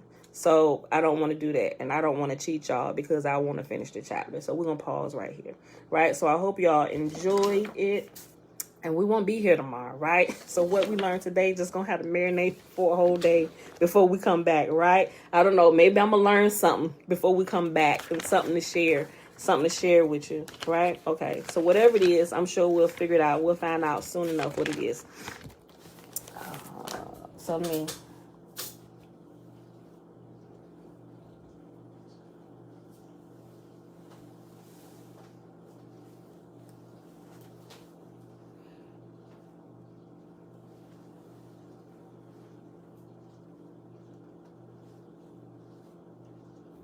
Okay, I had to make myself a note.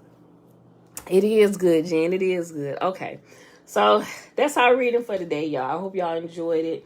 It is January the 1st, 2021, day 343 of year 3 of reading through the books of the law and the prophets. And of the 3-year consecutive day count, day 1011. We read 3rd Maccabees, chapter 5 and 6, and we read I guess half of chapter 13 of Walk of the Spirit, the Walk of Power. All right, beautiful people. So I thought it was 2022. It is. Today is 2022. Yeah, I said it right. 2022. Yeah, it's the first day, January 1st, 2022. All right, okay. So I'm going to pull some of this stuff together, y'all. I want to share a lot, but I don't want to share too much before we can actually talk about it and go through it. But what I shared today, when you get a chance, start checking into some of these things. But also, you got to be careful of some of the information that pop up. And because a lot of times, not all the time, sometimes the bad information tend to pop up first. So you have to learn how to vet your resources, right? You got to learn what's good and what's bad, right? So I try to share all those things so you can kind of, am I posting? No, I'm gonna post it. I'm gonna make a post on Facebook too, Dana. So those are on Facebook can see it. I'll post it there. I'll post it on the Facebook page and the Awaken the Truth Facebook page. So it'll be posted. It's always posted in 2 places on Facebook, my personal page and the actual Awaken the Truth page, and then I post it in the community section on YouTube. So is Bella still asleep? Yeah, I thought so. Okay. Well, we might have to do the blessing with our baby girl today. Because if I wake up, she's going to be cranking. I don't like to wake her up from her beauty rest. All right, so let's go ahead and do this blessing. But Mr. Isaiah is here with me today. All right. Let's bring this up over here. Blessing. Remember, y'all, the blessing is found in Numbers chapter 6, verses 22 through 27. And Yahuwah spake unto Moses, saying, Speak unto Aaron and unto his sons, saying, On this wise ye shall bless the children of Israel, saying unto them, Yahuwah will kneel before us, presenting gifts, and will guard us with a hedge of protection. Yahuwah will illuminate the wholeness of his being towards us, bringing order. What does that mean? But wait a minute, that's fire and crowns. There's a representation of fire and rulership, power and rulership. That's why I put that there. Let's start this whole son. And Yahuwah spake unto Moses, saying, Speak unto Aaron and unto his sons, saying, On this wise ye shall bless the children of Israel, saying unto them, Yahuwah will kneel before us presenting gifts, and will guard us with a hedge of protection.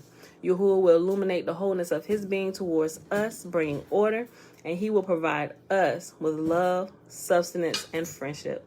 Yahuwah will lift up the wholeness of his being and look upon us, and he will set in place all we need to be whole and complete. And they shall put my name upon the children of Israel, and I will bless them. All right, beautiful people. Dana, I saw your comment on, it was on Instagram.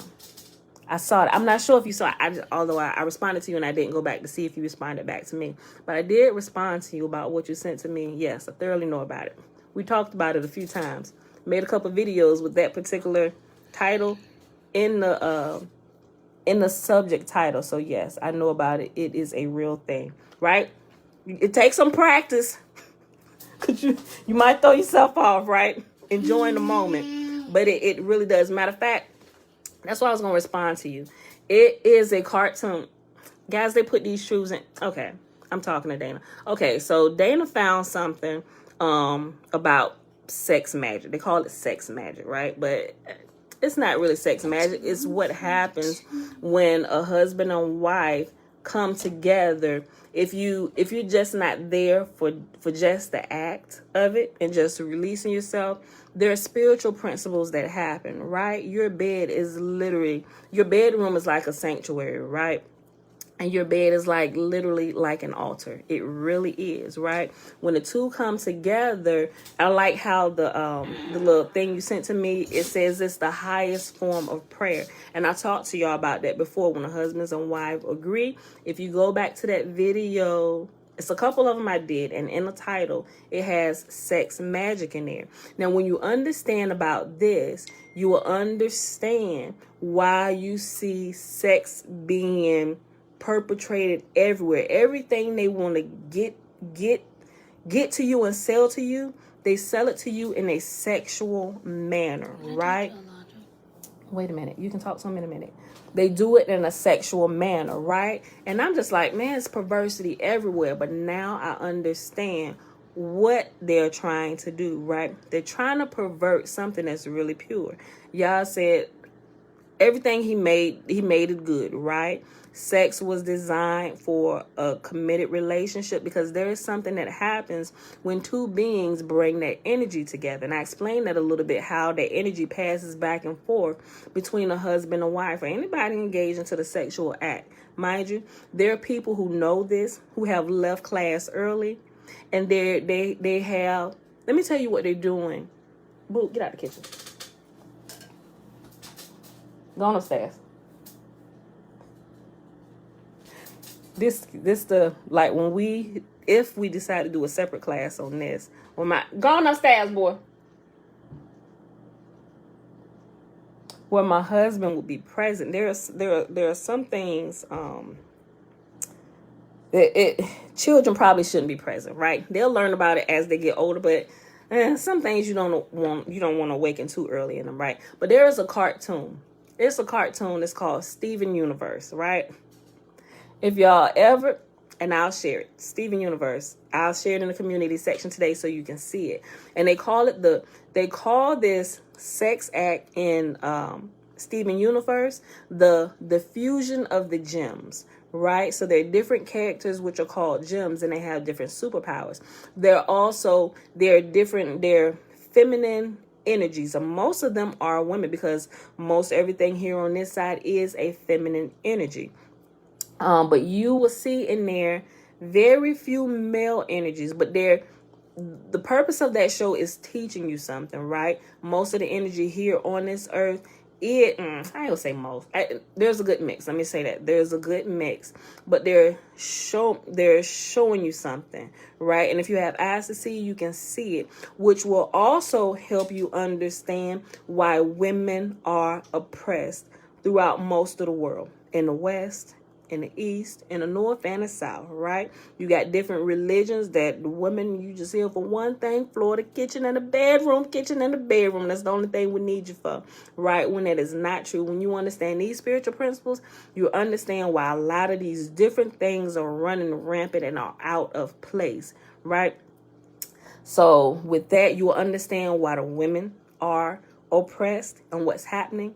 You will see in satanic cults in different places, and not just satanic cults, it's happening right in the church house, right? Why they always getting in trouble for sexual sins, y'all? Like, this is not just because they're perverted and they don't, some of them, they just kind of get caught up with the garbage, right? They're innocent bystanders getting swept away. But there are actually people in the pulpit who understand some of these things. They understand that the act of sex can literally be magic. If you want to use the word magic, or supernatural, right? If you don't like the word magic, just use supernatural. They understand it can be used for supernatural things and supernatural purposes. And like that post show, it is one of the highest forms of prayer, right? The husband and the wife, matter of fact, back in the ancient days, in ancient Kemet, when they taught couples who were getting ready to be married. Now it seems kind of off to us, like that's kind of I don't know. But what happened was, when a husband and wife, when they first got together, there was an elder couple there, an elder husband and wife that showed them how to. This sounds weird to us today, right? Because shouldn't nobody be in your bedroom with you, right? But because of the way that they taught the people and they taught their culture, when a husband and wife first got married, when they were about to consummate their marriage, they showed them how to do it the right way. They weren't right there having an orgy with them. The elder couple was fully clothed.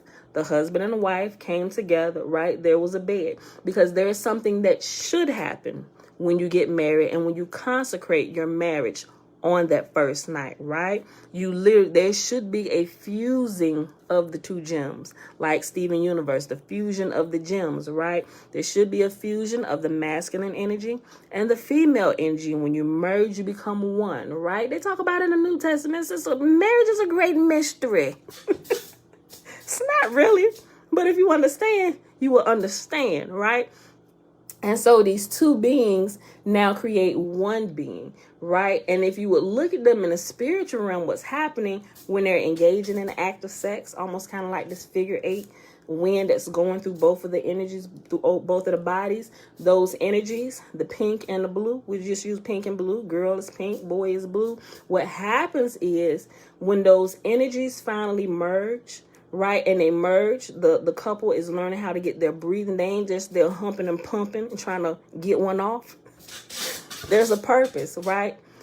The energies merge, and when they merge, guess what color the blue and the purple, I gave you the answer, the blue and the pink turns to? It turns to a purple, representing the opening of the third eye, or the chakra, right? Now that is a legal shortcut. Sexual prayers, or using the sexual act between a husband and wife to get a prayer through into the spiritual realm, that is a legal shortcut. But only those authorized to take that legal shortcut to almost get immediate answers to some prayers are those who have correctly walked that path, right? And understand, okay, we need answers right now. And I need some help, bro. Not just to relax my body, get one all, but we need to pull an answer from the ether, from the universe, from Yah, like right now. Take the both of us. You should go shower, get clean, make sure your bed is clean. This is your altar. You're about to offer up a prayer to the Most High God, right? And what happens is you have to work on your breath. Your breathing has to become in sync with one another. When you sync, the energies will literally merge, and it will take you, y'all, to a meditative state. Now, the bodies will continue to move, right? You're still going to be there, but you will be hooked into the source of power. And just like you get that same connection when you meditate by yourself, there's a more power is being downloaded into the both of you while the bodies are together. You know who teaches this really well, that they teach you to stay away from? All the figures. You just think they're sexual culture. India teaches about this really good, right? If you look at some, and not just India, but Egypt as well, you would go look at some of the hieroglyphs, and you would, yes, children, what y'all need? Josiah wants to get up on there. No, you're not getting up here. What you need? Y'all need something? Or y'all just want to stay in here? I'll be done in a minute. Go ahead. Get out the kitchen. Go on, get out the kitchen. Out the kitchen, bye.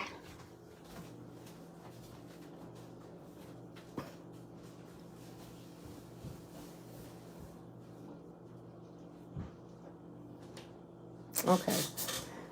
All right. So, but there is more power that's downloaded unto the couple together, right? But they teach about it. So if you look at some of the hieroglyphs, yeah, they ear hustling. They ear hustling, Dana. You will see some characters and you'll see like the penis and the phallus and stuff, right? We're even going to get into that. So the teachings are perverted, but it's everywhere. And because you're not taught appropriately, you don't understand what they mean, right? So you see this in India, you see the different gods, they call them gods or whatever, with their goddesses in sexual positions. You will have one straddling the man. There are different sexual positions. Karma Sutra. Hey, why you just not? Oh, that's not. You get out here with your brothers too. Your brethren went upstairs. Go with them. Every child. What you need, son? I want to stay right here. Well, you can't stay right here right now. I'm telling them a secret. Get out.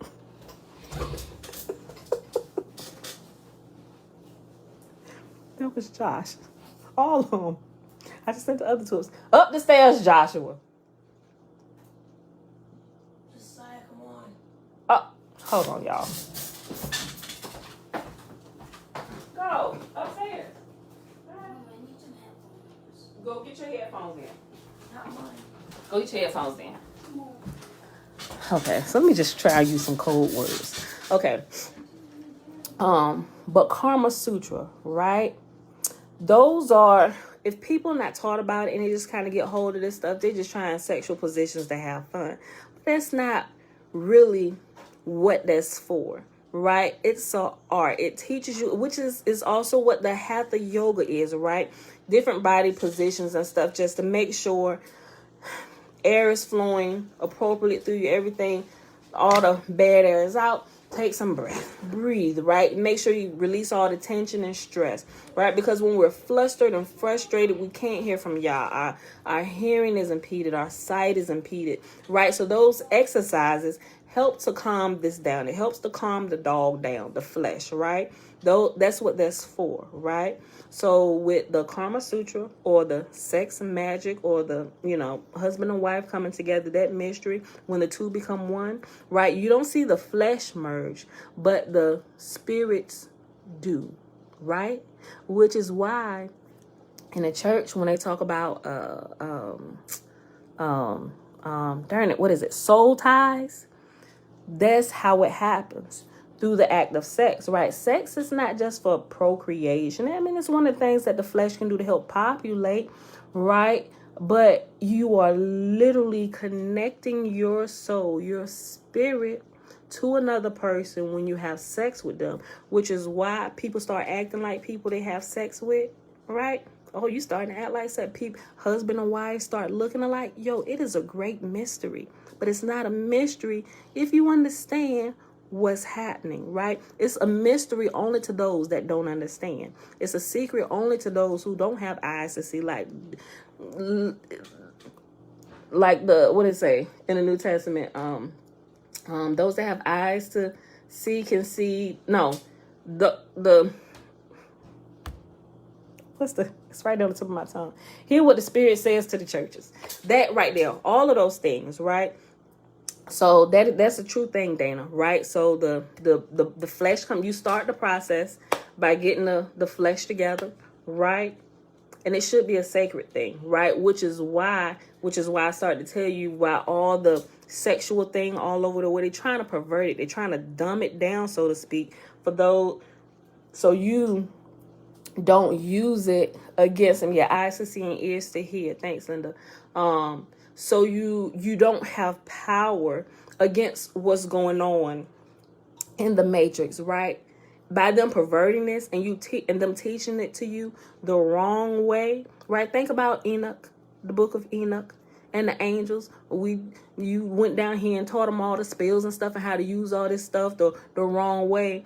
And they was like, well, Enoch, go intercede for us. Ask y'all, can we? He said, no, because you left class early. Literally, it almost says that you left class early. You thought you knew enough to get out here and do your own thing out here. The vagabonds leave class early. You start practicing magic, right? You learn enough to get yourself in trouble. You should have stayed in class. And instead of you helping man, now you're asking man to help you, right? They got out of class early. It's the same thing. Sex, when you understand it, its purpose, aside from the physical things and the benefits, giving you children, populating, putting more of us here. But you shouldn't put more of us here if you aren't teaching them why they're coming here, right? Yah desires more righteous children from our unions, right? Yes, the gender confusion, all of those things, right? We'll talk about that, right? But it's being perverted every which way, right? So people's like, well, I'm just taking a vow of abstinence. That's not necessarily a bad thing. And maybe you should take it until you learn why.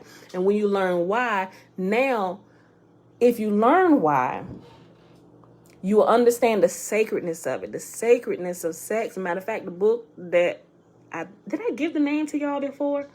I think I talked about it, but I don't think I gave y'all the book. But I think you might be able to handle the book now that we got into some of the things and some of the terms. It's called Sacred Sexuality, right? I would recommend that one to you, Sacred Sexuality. And I'll share the link with y'all, right? I'll share it in both places. But on Facebook, I'm just going to share it in the comment section under the video. I ain't going to make that a post by itself. I'm going to just share it in this video in the comment section, and I'll put it in the description. I won't make that a post. And I'm thinking I'm going to do the same thing on YouTube. I ain't going to put it in the community section for those who aren't here, because some people come to the community section, they don't come, they didn't hear this. So I'm only going to post it in the comment section of these two videos, right? Go look at that, and it'll help you understand a little bit more about sacred sexuality. You know, maybe might help you and your spouse if you're married. If you ain't married or in a committed relationship, right? I don't recommend that you go mess around with these things. You really shouldn't, because you get yourself all tangled up and screwed in soul ties and relationships, and you don't know how to get yourself out, right? You should learn it the right way. So back to the couple who first get married that has the elder couple there, and it wasn't a perverted thing. They wanted their community, they wanted their people to succeed in life, in marriage, right? So what happens is, the very first time a husband and a wife come together, the night of their consecrating their marriage, the elder couple that's there, that's trained, that knows how to get into the glow, that know how to access the avatar state, to have back and forth, up and down the ladder. They climb. It's a way of life for them, right? They're really well trained. They're initiated. They're well past the initiates and adept stages, right? The married couple, they're just adepts, right? They're initiates, but they're still at that adept stage, so to speak, right?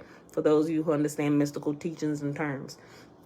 They're at that stage, right? But they've graduated to a certain point. Now we can take you to the next level of your training of magic or experiencing the supernatural. And it happens when two come together, right? When 2 or 3 are gathered in my name, there I am in the midst, right? So you bring the two together, merge the energies through prayer or the sexual act, and a third entity is created within. The energies literally combine, they fuse together. The pink and the blue creates a purple, an open portal to heaven.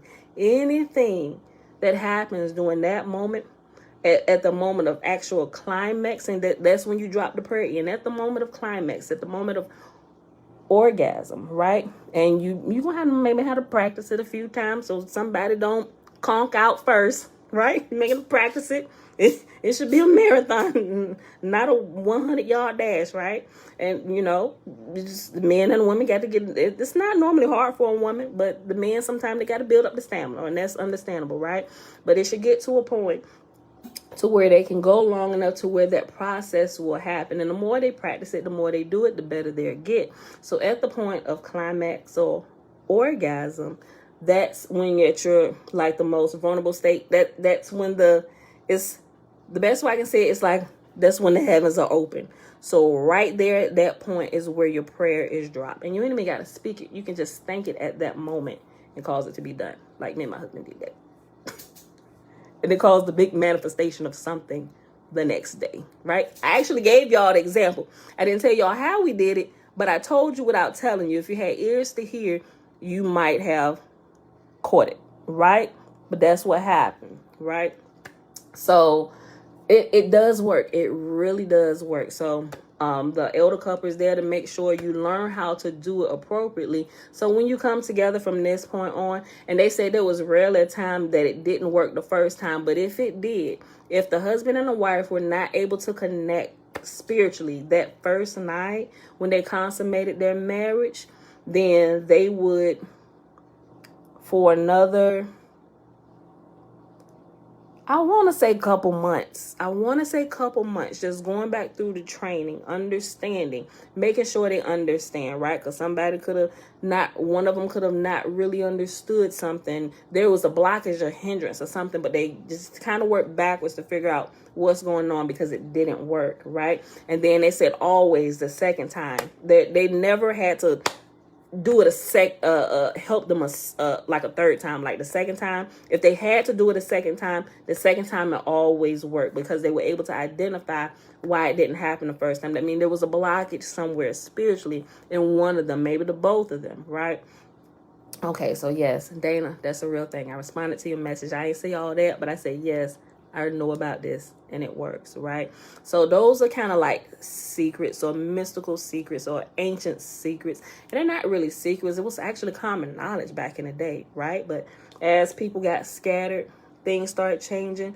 Different people wanted positions of power. They wanted the power. They decided to hide things and make them secrets and only share it with who they wanted to share with. Oh, only the elite has these secrets, right? But it wasn't given just to you. It was given to all of humankind. It was given to all of us. Why are you hoarding it, right? And so those are the scattered pieces that we need to find and put back together, because we need all of them, right? We need all of them. It's ancient wisdom that was given to us all, right? But not everybody's going to put in the work to gain that wisdom. They're not going to put in the work that it takes to gain that knowledge, because it causes you to have to do something. It causes you to have to be responsible for your own life, right? And some people, they just love the flesh too much. They don't want to give up certain things. They love their vices, whatever those vices may be, right? They just don't. I mean, and that's okay, right? Which is why there are very few avatars in the world, or ascended masters, or saviors, so to speak, right? Because those are the ones, the avatars or the saviors or the Jesus Christs or whatever. Those are the ones who have submitted themselves to discipline. Those are the ones who stayed in class, right? Those are the ones who didn't decide to go take shortcuts to manifest something when they had the knowledge of how to do it, because they got impatient with their own growth, right? I'm going to share a cartoon from Airbender about that thing. Remember how I told you people take shortcuts? I'm telling, like drugs, different things. You can take different drugs and things to access the different states of the spiritual realm. You can do that and it will absolutely work. But I tell you, do not do that, because if you have not walked along the path, if you have not stayed in class, if you get stuck in there, you're not going to know how to get yourself out, because you didn't stay in class and you took a shortcut and nobody knows you're there, right? And so what that looks like to us is people losing their mind. They going cuckoo. You was okay today, but now you can't seem to pull your thoughts in. They end up in the mental, people in the crazy house, the majority of them, they are there because they left class early, right? Because their spiritual or their chakras or their third eye is open and they can't handle what they see, right? They've tapped into something because they was impatient and now they can't get out the state that they put themselves in, right?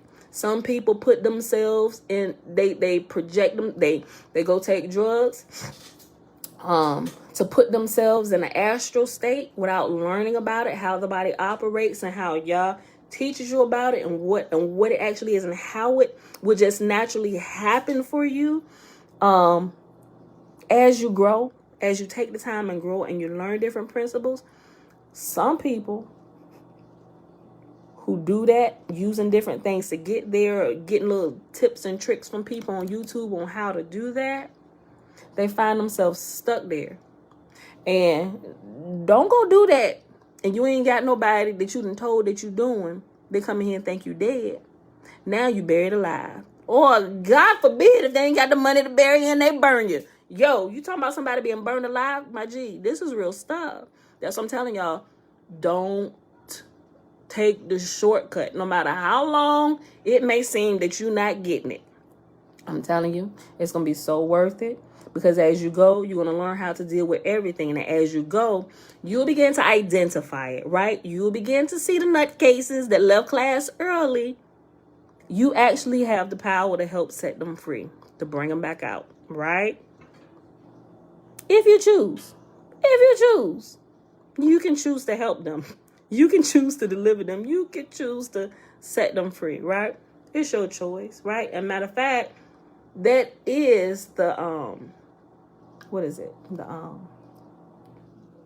that is kind of like the mandate of avatars, right? To set humanity free, help to deliver them from certain things, right? But if you don't stay in class, you don't learn that. You just like, I want to do cool stuff now. You get in trouble. So that's why I keep reiterating, y'all, just please stay in class. Don't leave. So I'm going to share a couple things with y'all and show y'all. Now I understand, as I come into different things, there's a teacher that I learned from. And he talks about this a little bit, right? And he says when you reach cities, right, or you gain cities, or in India they call it cities, or you get some supernatural powers, or you get your powers, he said, I better not catch you using them. He said, because if I catch you using them, I'm going to make sure you don't ever use them again, right? Now, mind you, he can be considered an ascended master or a Jesus of our time, but you don't really see them for real. They just quiet behind the scenes. You know, they teaching other people, whatever. But now I completely understand, right? Because before you get out here and kill yourself, we're just going to take the power away. I'm going to show a video to y'all. I'm going to show 2 videos from The Last Airbender.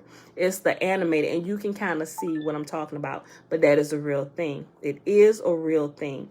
You can, if you learn how to walk through these and access the different states, and you begin to operate in the spiritual, you can see vagabonds operating in the spiritual realm, doing things, and you have the power to shut it off. You have the power to shut it off completely because they chose not to change, because they're doing more destruction to this world than helping. You will have the power to permanently shut them down, right? But before you even get to that state, before you even get the key to the house to be able to do stuff like that, you have to learn, right? You can't leave class early. You have to be found faithful to be a good steward of the house. Only good stewards of the house get keys. Sometimes my kids don't even have keys to our own house. We don't trust you like that, bro. It's always gonna be somebody here at this house, especially when them hormones are raging. Okay, y'all, that's enough. Well, we end it for the day, but I'm glad y'all hung out. But I'm gonna go ahead and share some of this stuff with y'all. So, all right, y'all. I love y'all. I'll see y'all back here Monday morning, right? Monday morning, bright and early, 7:15 a.m. Eastern Standard Time. Peace.